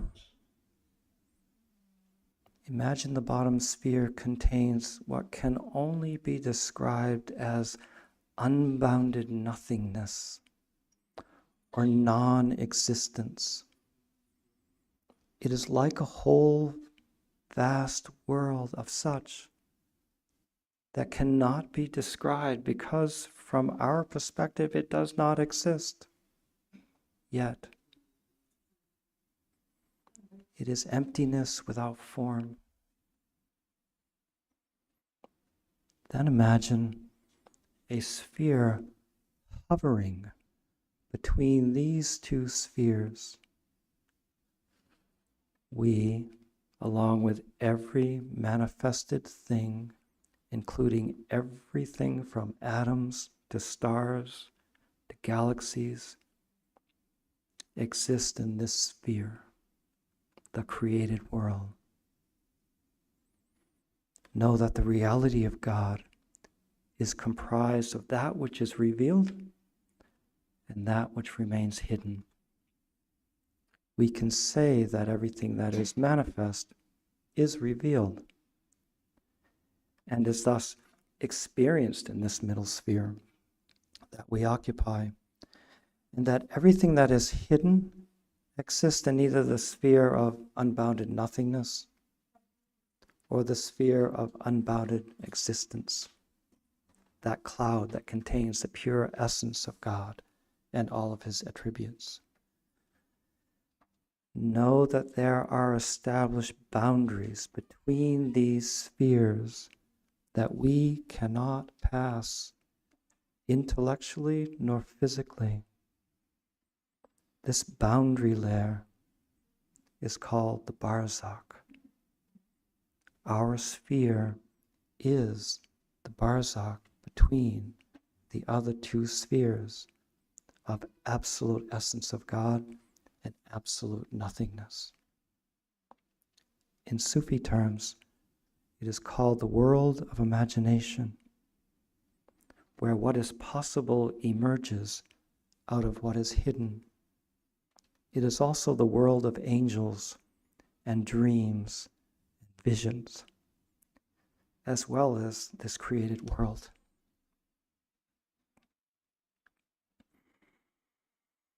It can be said that it is the power of imagination that God employs to manifest creation. God imagines and says to a non-existent thing, be, and it becomes manifest. As we said, the barrier between the worlds cannot be crossed, meaning that God, in his essence, cannot be perceived from this world. But what can be witnessed is known as God's names, his qualities, or his attributes, examples of which are Rahman, mercy, Ar-Rahim, compassion, Salam, peace, Fatah, opening, Latif, subtle, Shahid, witness, Qawi, strength, Wadud, love. There are understood to be 99 of these qualities or attributes of God that give life and meaning to every living and non-living thing. When God commands a form to manifest through his imaginative faculty, the form rises up out of the nothingness, but it is not complete until the quality or qualities God sends down through the density of this world attach to the form.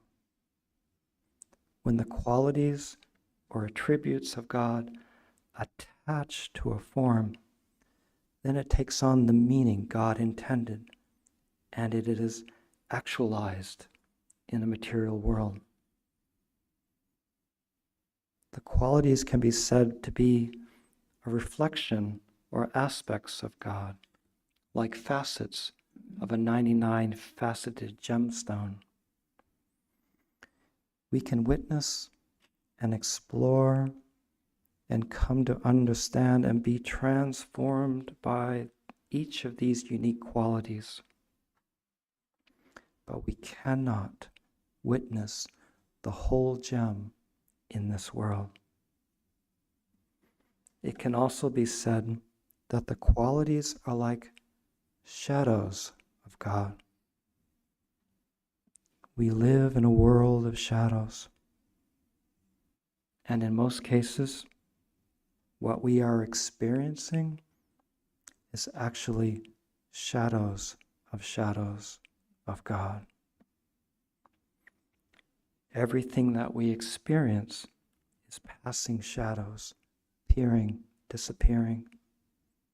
But the absolute essence of God never passes away. As we learn about each quality, we have a chance to actualize each quality within us and become mercy, become love, become peace, exchanging our lower human qualities for godly qualities through witnessing, knowledge, perseverance, God willing. Remember that God said, I was a hidden treasure and I longed to be known. So I created creation so that through me I could be known. This world is where the hidden treasure is shown, manifest as facets or qualities to be witnessed, including humanity, who was created to witness and worship God. This world of shadows is like a dream that we are experiencing as a dream. It is a small corner of the reality of God, created specifically so that God can be known. The Prophet Muhammad, peace and blessings be upon him, said, "People are asleep, and when they die, they wake from the dream."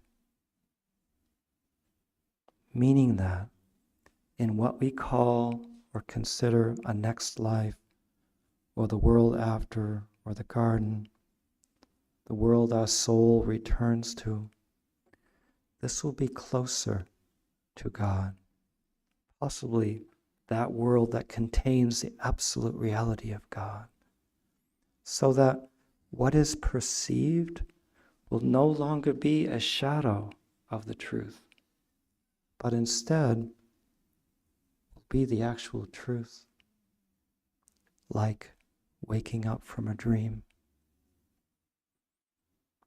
Everything in this created world was intended to help us to come to know God, including our eyes and our ears and our hearts and intellects, so that we can learn the truth about our own selves, which you could imagine will be important, an important understanding to prepare us for the next world.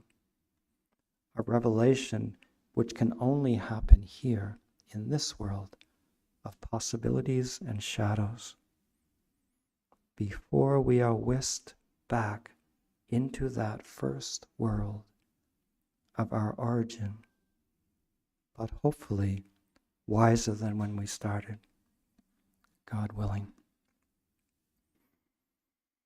In closing, God said I was a hidden treasure that longed to be known. So I created the creation so that through me they can know me. God made the human being from one soul and then put in the numbers. God put the numbers on the outside, because on the inside there are no numbers. God also said, I made the sides, the places, but really there are no sides.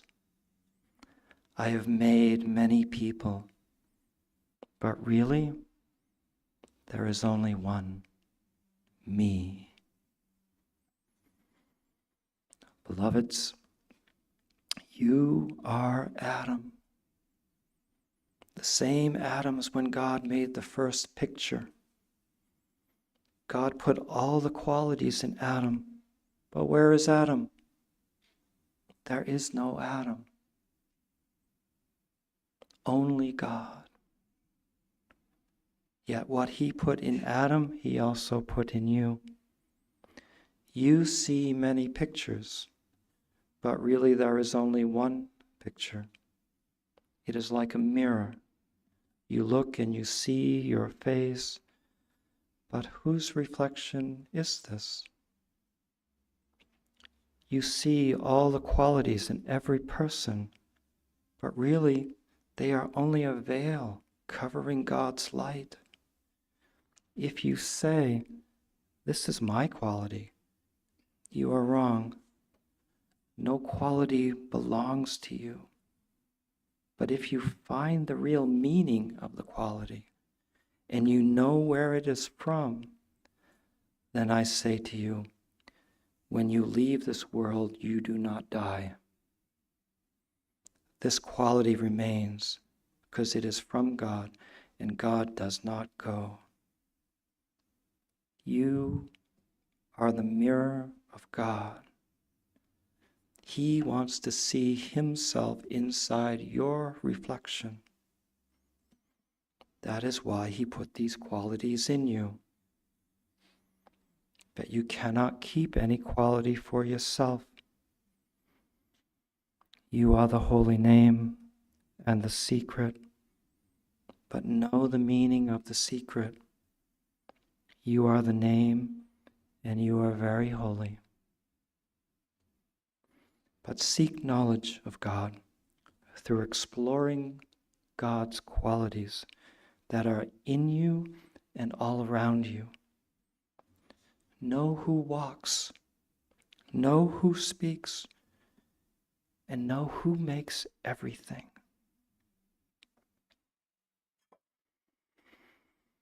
Anything that I spoke that was truthful comes from Allah. Anything that I spoke which was in error or incomplete was from my own self. Assalamu alaikum.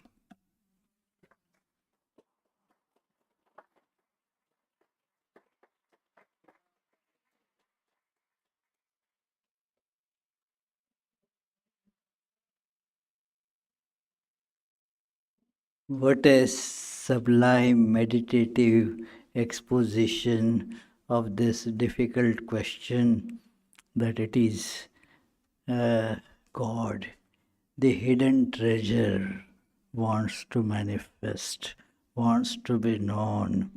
Now, what other answer can we really provide for this? It is a question that comes to us, and the answer lies in meditatively merging into that truth. That which passes, passes. God does not come, does not go. It is ever presence. And this is just the wealth of God, the treasure of God being expressed. Somebody was telling me yesterday that while going through this New York, that through the river, that person saw a big, beautiful looking yacht. Oh, what a beautiful yacht! Wonderful. It must have been very costly, isn't it? Very pricey. And the person said, oh, well, if you have wealth, flaunt it. If you have wealth, then flaunt it. So God, this is all God's wealth. It is being flaunted and gone. So God remains. The wealth comes, wealth goes. Sri Ramakrishna used to give this analogy that, well, magician and the magic of the magician. The magic comes, magic goes. The magician alone remains. I'm tempted to tell you a story about that it is one very well-known magician was called by a king in India. It was around, after the First World War. And some of his fighters had fought and died in that war. So he wanted that magician, can you recreate that war? I want to see the war. And the magician said, okay, but I will require some time. And the king said, fine. So after 1 month, he said, okay, I am now ready.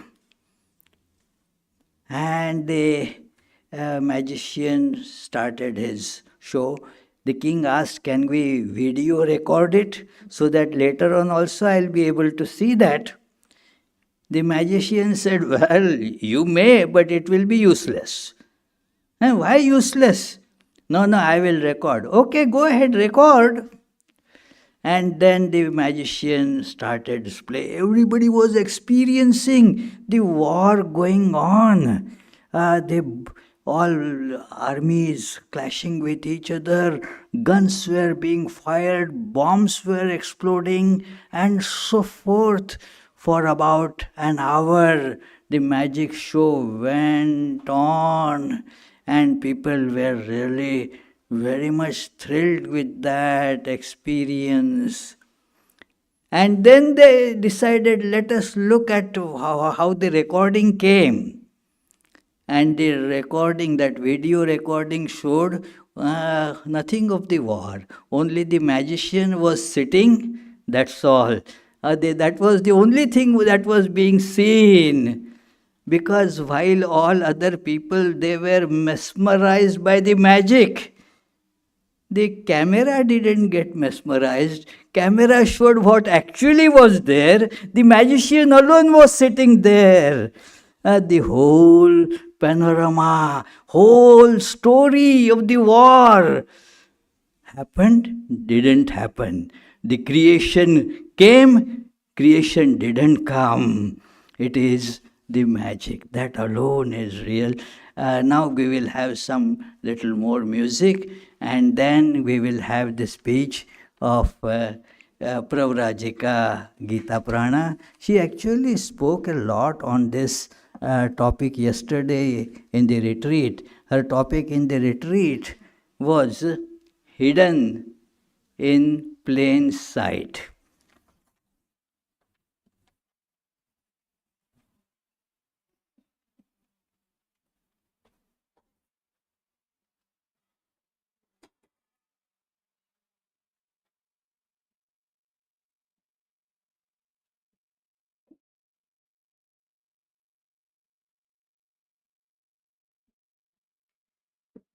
The next song that we will share with you this evening, we learned from a Bosnian choral director named Samira Mirjanic. This is a Bosnian song in the Sufi tradition that says, Samo Allah istinaye, only God is the truth.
Darkness falls, the ending of your life is here.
Shines bright.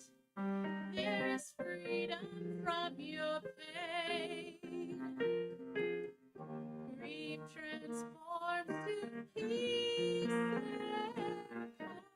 and calm. With the Lord close, you'll never be alone.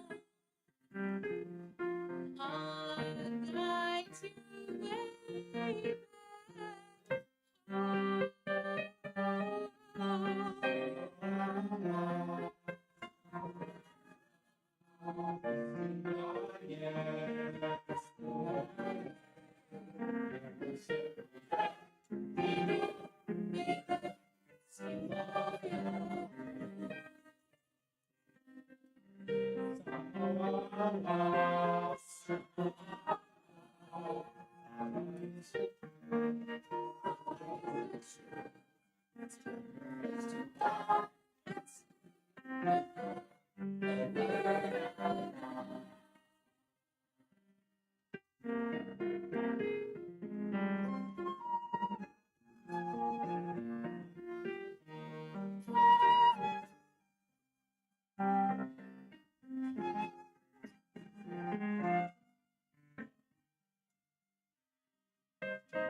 This next song is called Olam Chesed Yibaneh. It's a Hebrew song meaning we will build a world from chesed, which is sometimes translated as love, but it's not romantic love. It's the love of kindness, of compassion, of regard for all human life. And it was written by Rabbi Menachem Creditor shortly after his daughter was born, which was shortly after 9/11. And we sing it for you with full hearts of love.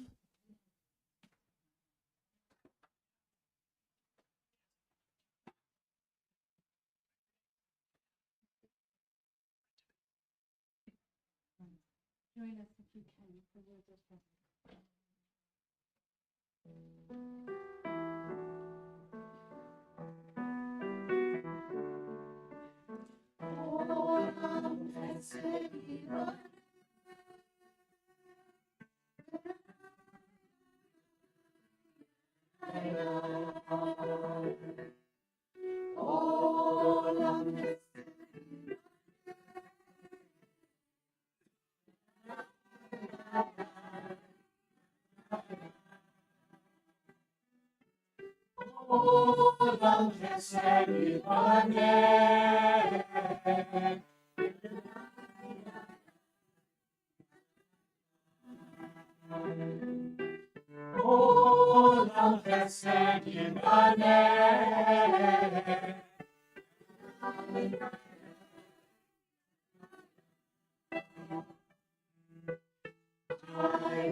If we build this world, we build this world from love.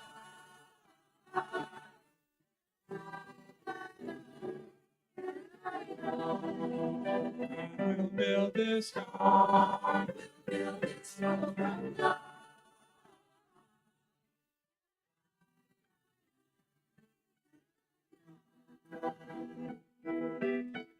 I will build its throne from love.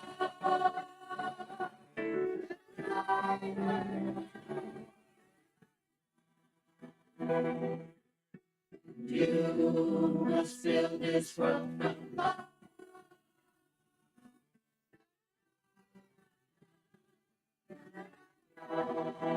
If we build this, if we build this throne from love,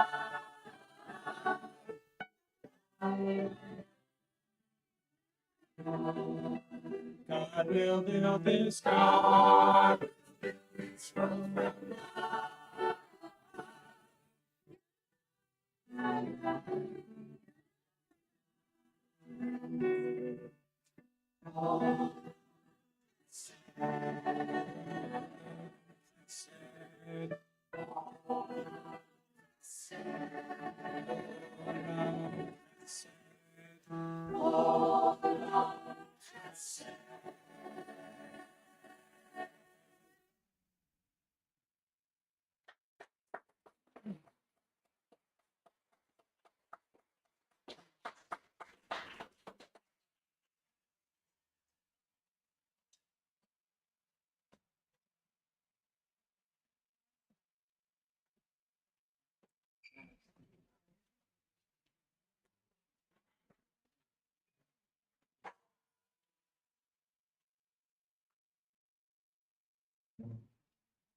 There is a Balm in Gilead is a African American spiritual, also known as the Negro spiritual. It's a Christian religious song that is deeply rooted in Black American culture. They were originally sung without instruments. In the 1800s, African American classical composers arranged them to include the full orchestra. It is a classical style, but you will hear hints of jazz, gospel, and blues, which is a reflection of the African American experience. The balm of Gilead is a medicine that was grown from plants in ancient Palestine and areas around the Jordan Valley. The prophet Jeremiah in the Bible asks, I am in mourning, I am crushed. Is there no balm in Gilead? Is there no physician there? The song answers with joy and with hope. There is indeed a balm in Gilead. It is a medicine that heals the body, but also our hearts and our very souls.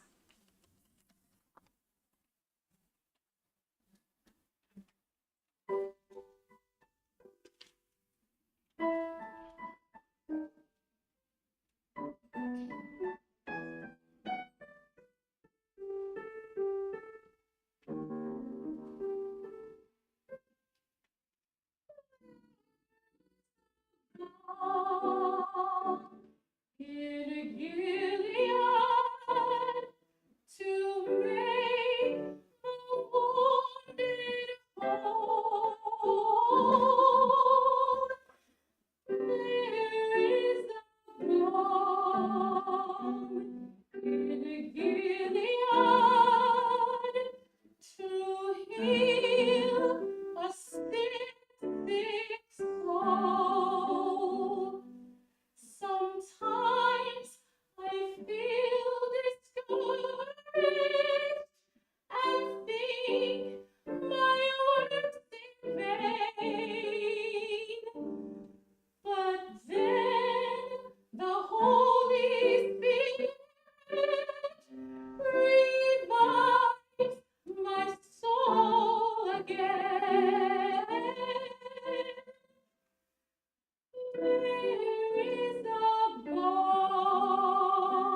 Dear family and friends, by now most of you know that there were floods in Bangladesh and also West Bengal, part of India. Right now, we're gonna sing a song composed by Rabindranath Tagore, and we are dedicating this song to the flood victims over there. We believe the dark days will go faster, the light will come pretty soon in our lives, in back home. It's a very common song from Bengal. Whoever you know the lyrics, you can sing with us, please. Thank you.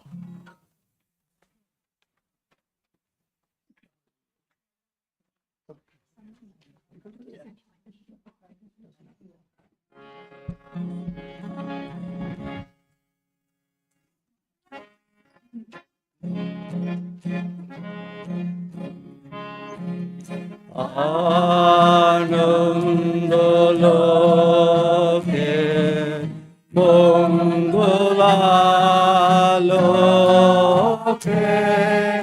Viranyo Dr. Sundaro Anandaloke Mongolaloke Viranyo Dr. Sundaro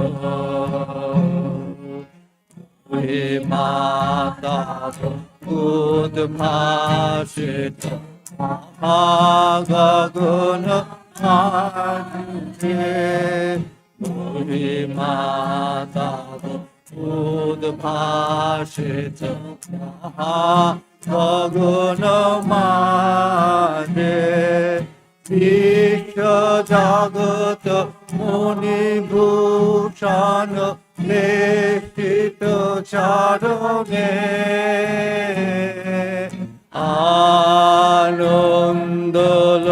Anandaloke Mongolaloke Viranyo Satta Sundaro Adhuta Chandra Tapana Akulo Druta Vege Daruta Chandra Tapana Akulo Druta Vege Uriche Prano Uriche Srano Athayo Kirane Anandaloke Mongolaloke Viranyo Satta Sundaro Dato Igunoir Jado Ramono Shobha Jagunde Pade Jare Nirjado Sudhu Shobha Ilapallavo Ilaganda Yondaro Charone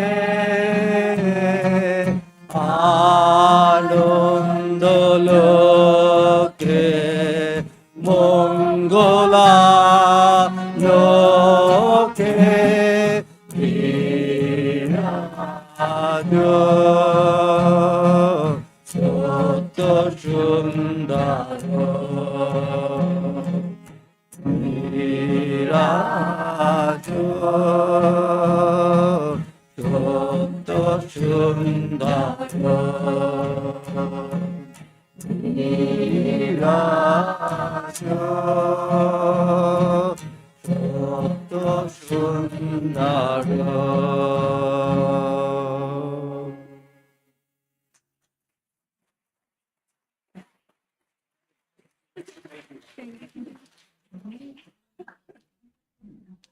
Namaste. Namaste.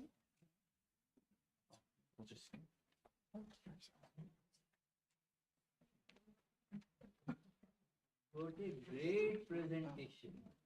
I was really thrilled to hear this song that I had heard many, many times, but so many of them who do not know a single word of Bengali.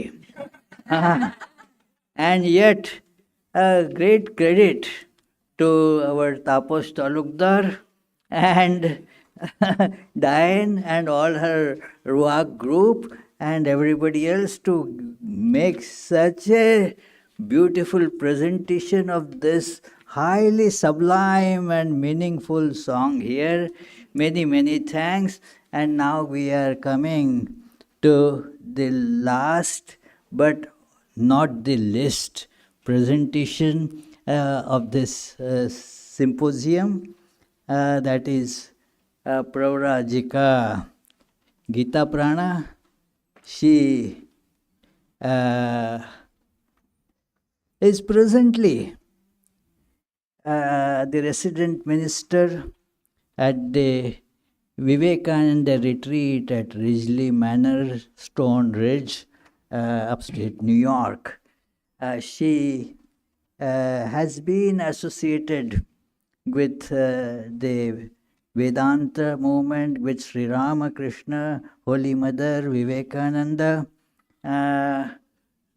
from her very early age, but formally from 1984 onwards, and brings a wealth of Vedantic understanding, knowledge, and experience. She is a very powerful speaker.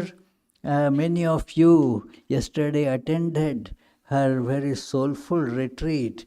So I request her to begin her speech on this very important topic.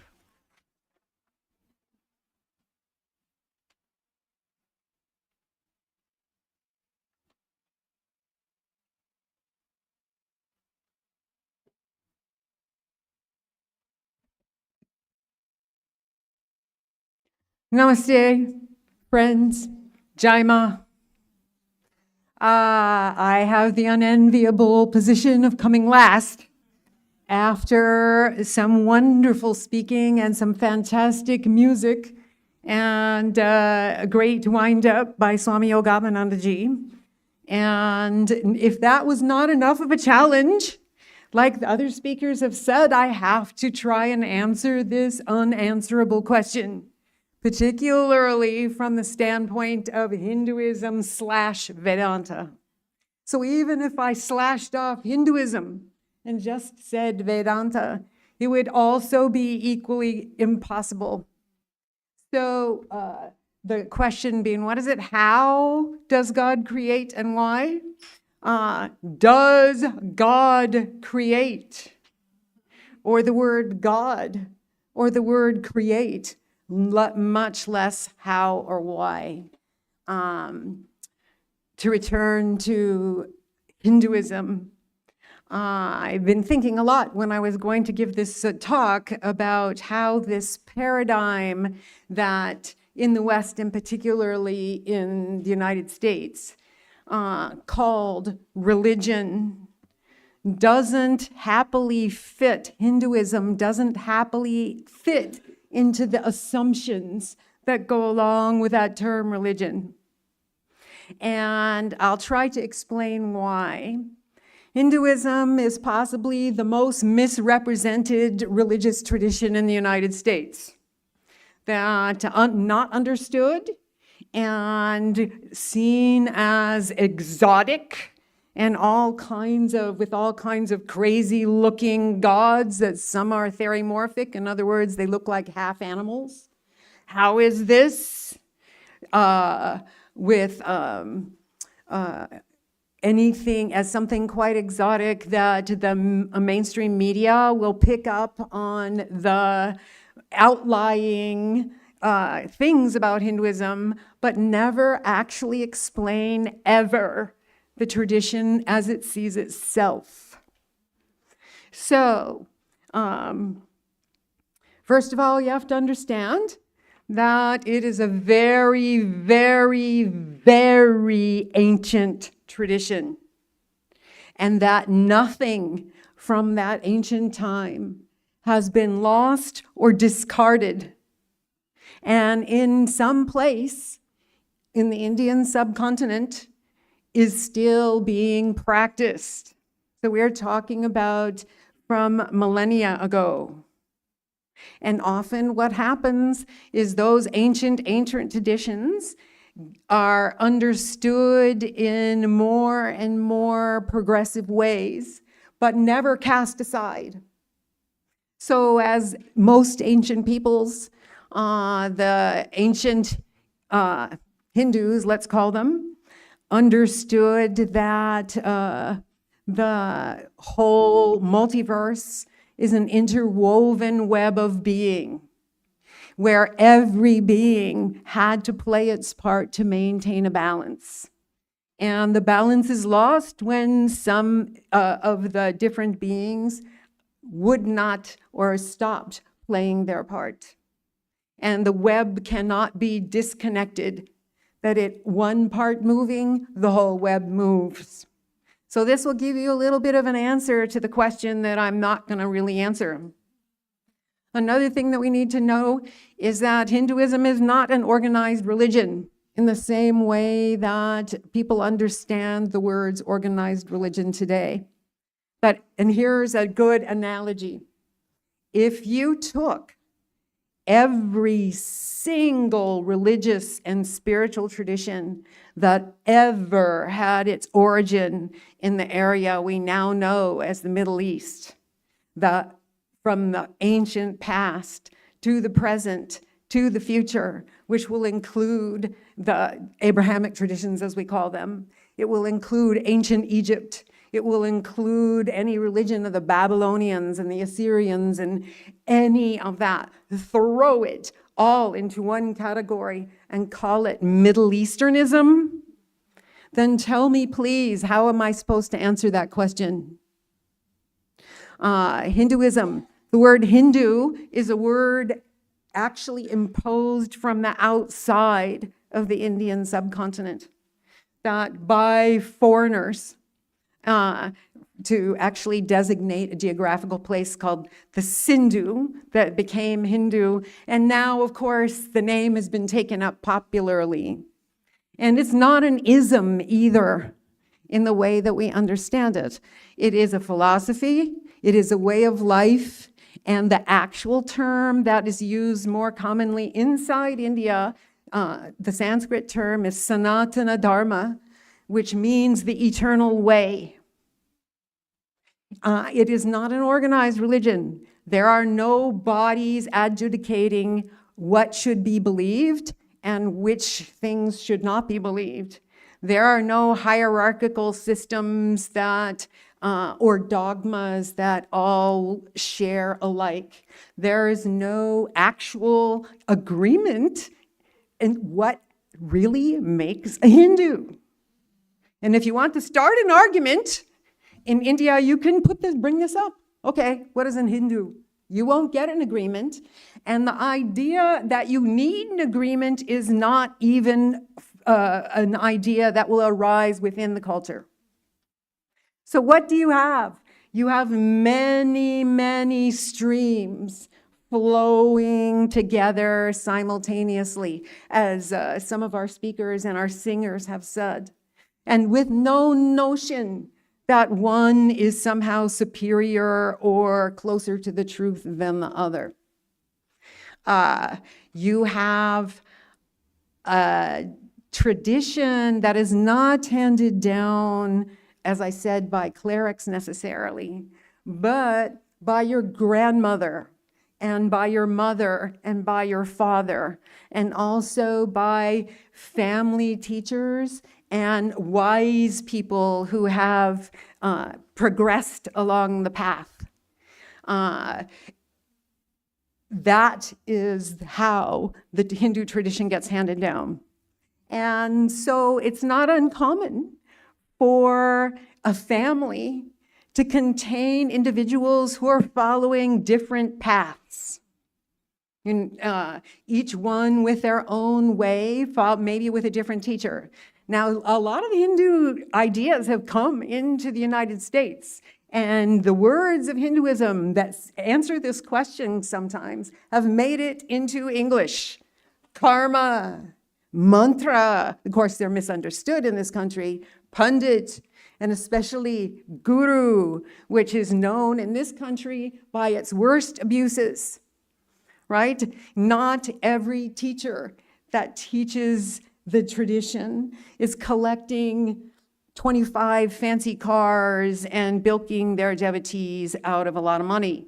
For every one of those, there are 1,000 wise people, both male and female, who are silently teaching the tradition to the interested seekers. So in this hugely vast tradition, there are streams that on one side say there's only one reality. And that reality is absolutely transcendent and has no qualities at all. No qualities. And in fact, there's no language that can even go there. And in fact, that reality is not a thing at all. And so this world that we're all experiencing is only a superimposition on this one unchanging reality and has no real reality of its own. It is like a mirage. So there is no real God in this reality, nor does there a creation. So here is one side over here. On the far other side, with a lot of different answers to the question in between, is Sankhya. It's a kind of philosophy in India that says, oh no, there are two realities running side by side, and neither one of them created the other. And somehow they got mixed up. So consciousness on one hand and nature on the other, they're two separate realities. And again, there is no concept of God in there. However, most of the Indian tradition follows what is said in the ancient scriptures called the Vedas, the books of knowledge. And I'll tell you a story imperfectly out of the Vedas. I don't know the exact numbers when I say this. So in the story, the teaching story, the sage whose name is Yajnavalkya is being questioned to find out if he really knows about the truth with a capital T. And another sage gets up and says, so, how many gods are there, Yajnavalkya? And Yajnavalkya says, oh, as many as it says in the Vedas, and it's some number like 400,000, blah, blah, blah, blah, blah, blah. And the questioner says, yes, which, by the way, is actually in Sanskrit, om. He says om, meaning he says yes. How many gods are there, Yajnavalkya? Yajnavalkya says 666 or some such thing like that. And the questioner says, yes. How many gods are there, Yajnavalkya? And Yajnavalkya answers 33. And the questioner says, yes. How many gods are there, Yajnavalkya? And Yajnavalkya says 12. And the questioner says, yes. How many gods are there, Yajnavalkya? And Yajnavalkya says, 6. And the questioner says, yes. How many gods are there, Yajnavalkya? And Yajnavalkya says, 3. And the questioner says, yes. How many gods are there, Yajnavalkya? Yajnavalkya says, 2. How many gods are there, Yajnavalkya? 1.5. And the questioner says, yes. How many gods are there, Yajnavalkya? And he says, there is one God. And they call that Brahman. And Brahman is the Sanskrit name that is actually almost intranslatable into English. That means vast. So from a more popular perspective, and what Swami Yogatmananda Ji was saying that I spoke of yesterday, I'll try to answer the question since I'm the last speaker and I know that everybody's like, why doesn't she just stop? So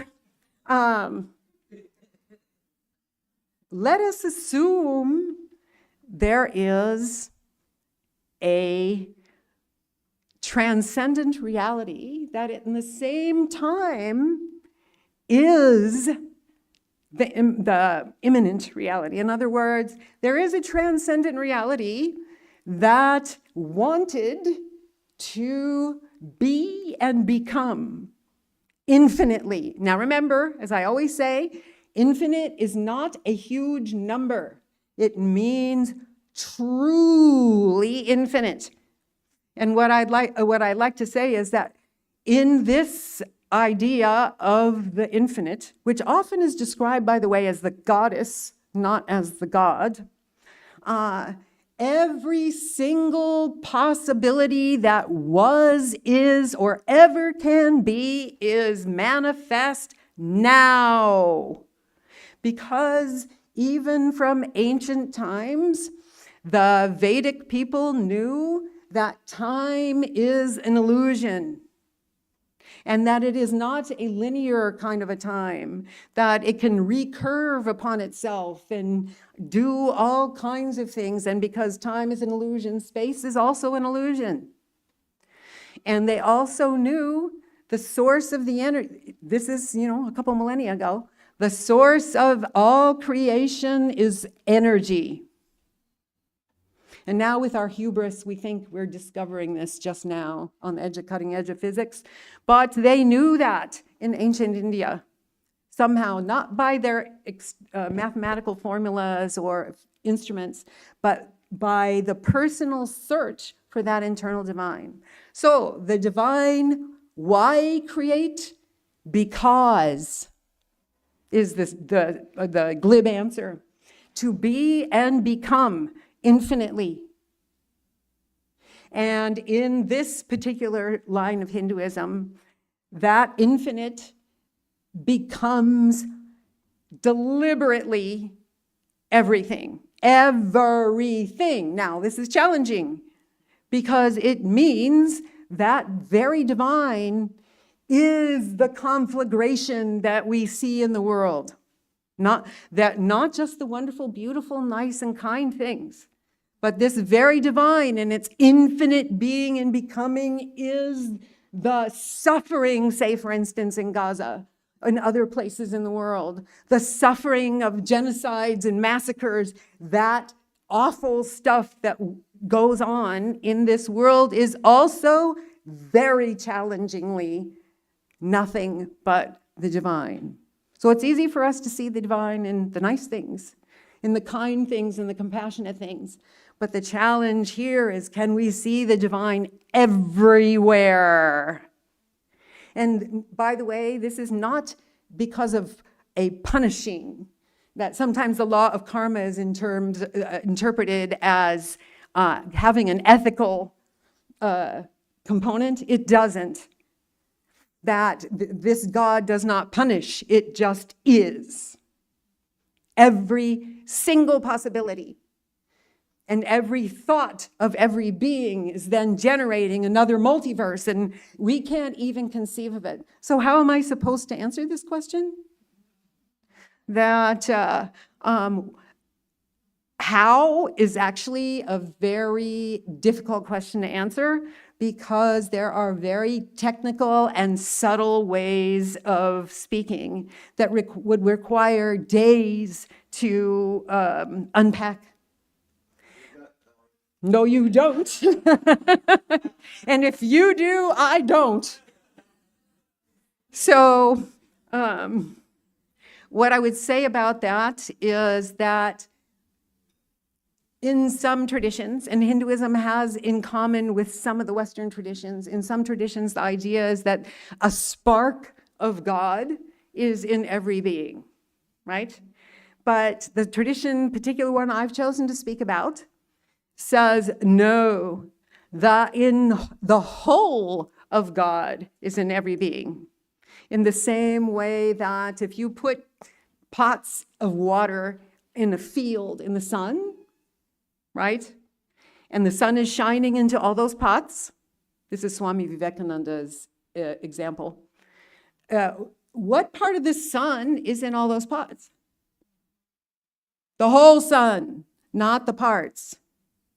It's not parts. So the whole of the divine is in everything and everyone. So the wonderful, hopeful position of this tradition is you are that. That's the essence of Vedanta, by the way. You are that one in its entirety. Now, this sounds crazy, and the only way to actually understand that is to go inward, into the mind and the heart, and drop all these thoughts and philosophies and everything that I ever said. And in the depths of the heart, every being can experience for themselves the essence of who they really are. So in closing, when we talk about compassion, say for instance, Sri Ramakrishna overheard someone talking about compassion. And at first he agreed, yes, compassion. And suddenly he stopped and said, no, not compassion. The worship of Shiva in Jiva. In other words, what he's saying is, okay, compassion, this is a wonderful, and we should all embody that. But the goal is to absolutely perceive the divine in each and every being, and instead of compassion, worship. So Swami Vivekananda famously said, why should I go to temples? Why should I go to churches to worship when I can worship the living God in every being, in the old man tottering on his stick, I'm paraphrasing, in the child, and how do we worship? Through service, through kindness. And so in that way, the Indian tradition will share with all the other religious traditions the major focuses, but with a tiny thing. So when we say, what is the essence here? And how do we answer the question? The question is, you are the answer to that question in its entirety. And to find that out for yourself, Vedanta and Hinduism would say, one must look deeply within and contemplate. And I guess with that, thank you for your patience. Namaste again.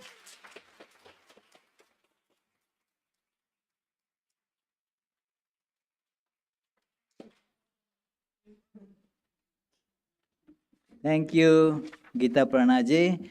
We are now coming almost to the closing of the program. There are two songs that will go now. First, that will we always actually sing both these songs at the end. And the first is bringing this harmony and togetherness of religion. Namaste, Namaste. And that will be immediately followed by the prayer to the Divine Mother, where the answer again of this question can be found.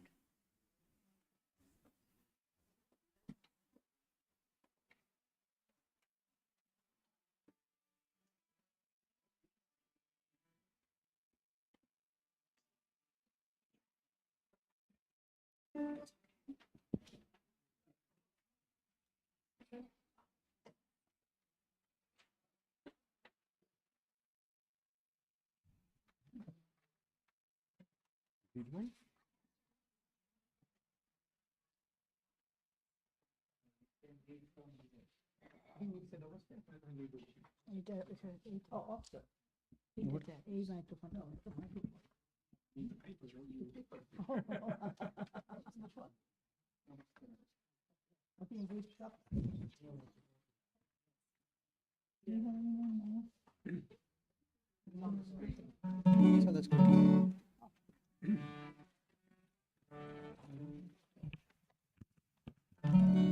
in this song,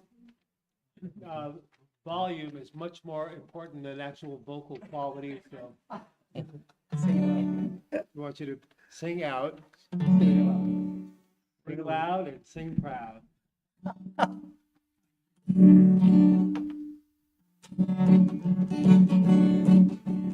Namaste, namaste. I salute the divine in you. In the hours of what's so true, I salute the divine in you. You be from Africa, you be from Asia, you may be from Australia, but there's something the same in all of us. Namaste, namaste. I salute the divine in you. In the hours of what's so true, I salute the divine in you. You may be from America, you may be from Europe, you may be from the islands, but there's nothing the same in all of them. Namaste, namaste. I salute the divine in you. In India, is it what's so true? I salute the divine in you. You may be a Christian, you may be Islamic, you may be Hebrew, but there's something the same in all of us. Namaste, namaste. I salute the divine in you. In India, is it what's so true? I salute the divine in you. If you live in America, Buddhist or Taoist, or you're a Hindu, there is something the same in all of us. Namaste, namaste. I salute the divine in you. In India, it's what's so true. I salute the divine in you. Namaste, namaste. I salute the divine in you. In India, it's what's so true. I salute the divine in you. I salute the divine in you. I salute the divine in you.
Auspicious and blessed,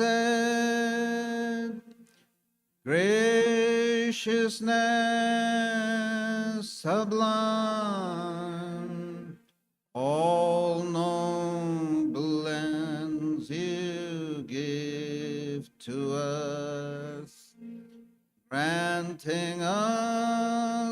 refuge, all seeing God. O Mother Divine, our love to you. Creation, preservation, dissolution are your powers, eternal one. Nature's real basis, nature's essence. O Mother Divine, our love to you. We come seeking refuge from anguish. Be our Savior through your deep concern. All our suffering remove, Goddess. O Mother Divine, our love to you. Victory, O Mother Divine, our love to you. Blessed Mother Divine, our love to you. Blessed Mother Divine, our love to you. Blessed Mother Divine, our love to you.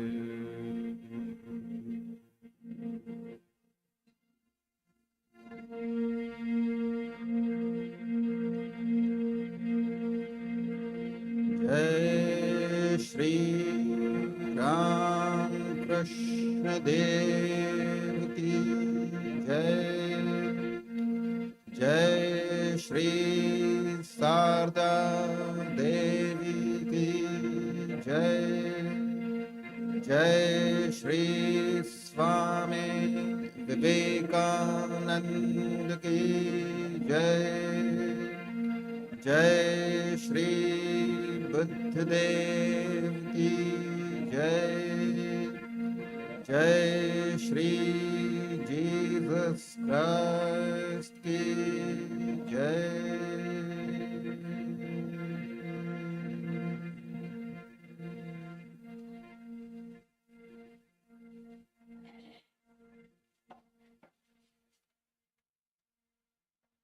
Dear friends,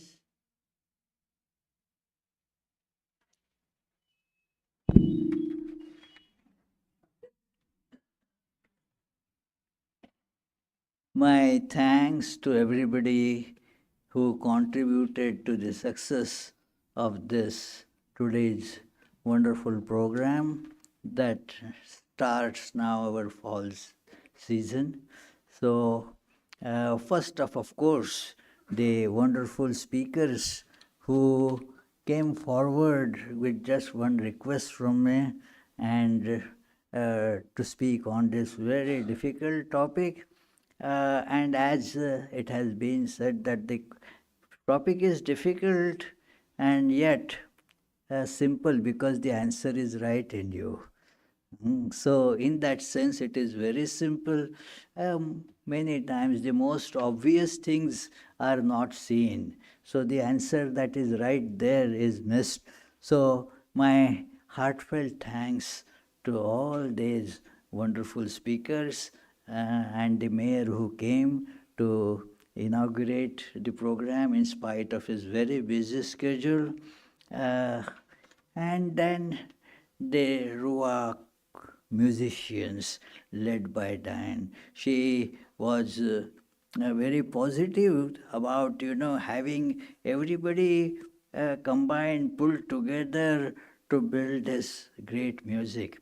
The religious feelings get the best expression in music. Many times I remember a great conversation between Lord and a great devotee, Narada, that, hey, where do I stay? God asks, where do I stay?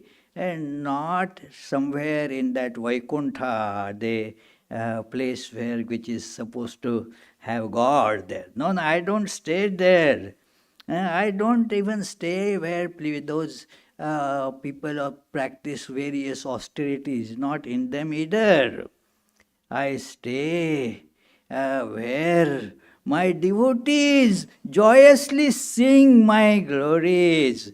So that is the very important connection between music and the divine. Music automatically brings all the harmony. We saw that how people from different, speaking different languages, coming from different traditions, have built this wonderful musical harmony here. My thanks to everybody who came for this participation and hard work that they have put in to get this music together.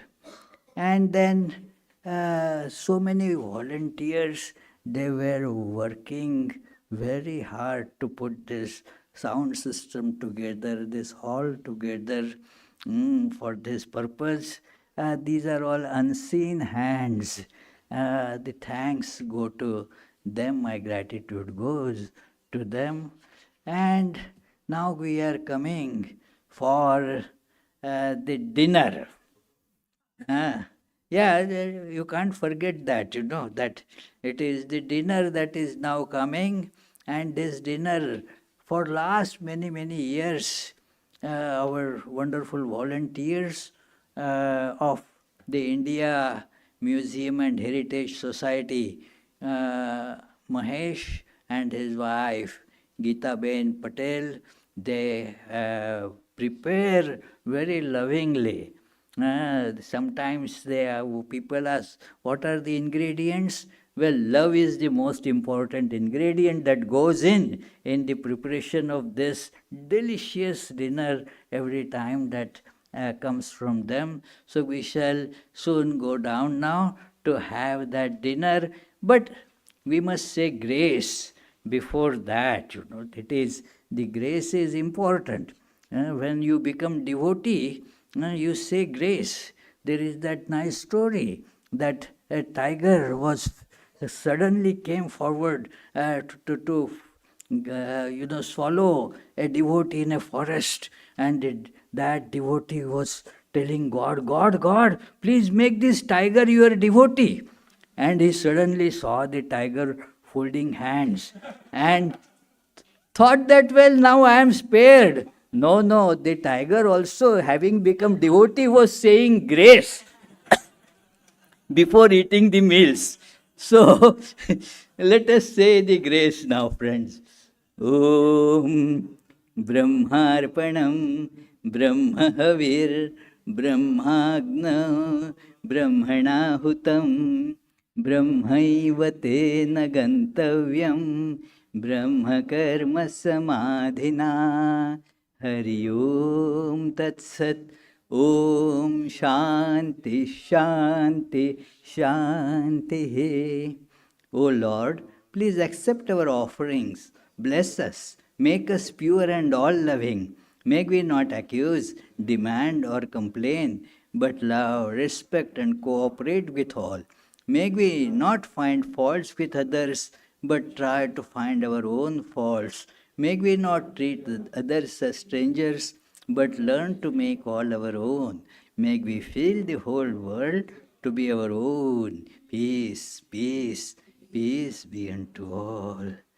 So from today onwards, all our activities like early morning, evening, meditations, prayers, they begin. The Tuesday, Friday classes, Sunday services, they begin. Music programs, they begin. In fact, we are going to get a very famous flute artist on coming Sunday evening. His name is Rupak Kulkarni. So please come for that. And thank you, friends, all of you. How can I forget to thank you? So please proceed forward to the basement and have your dinner.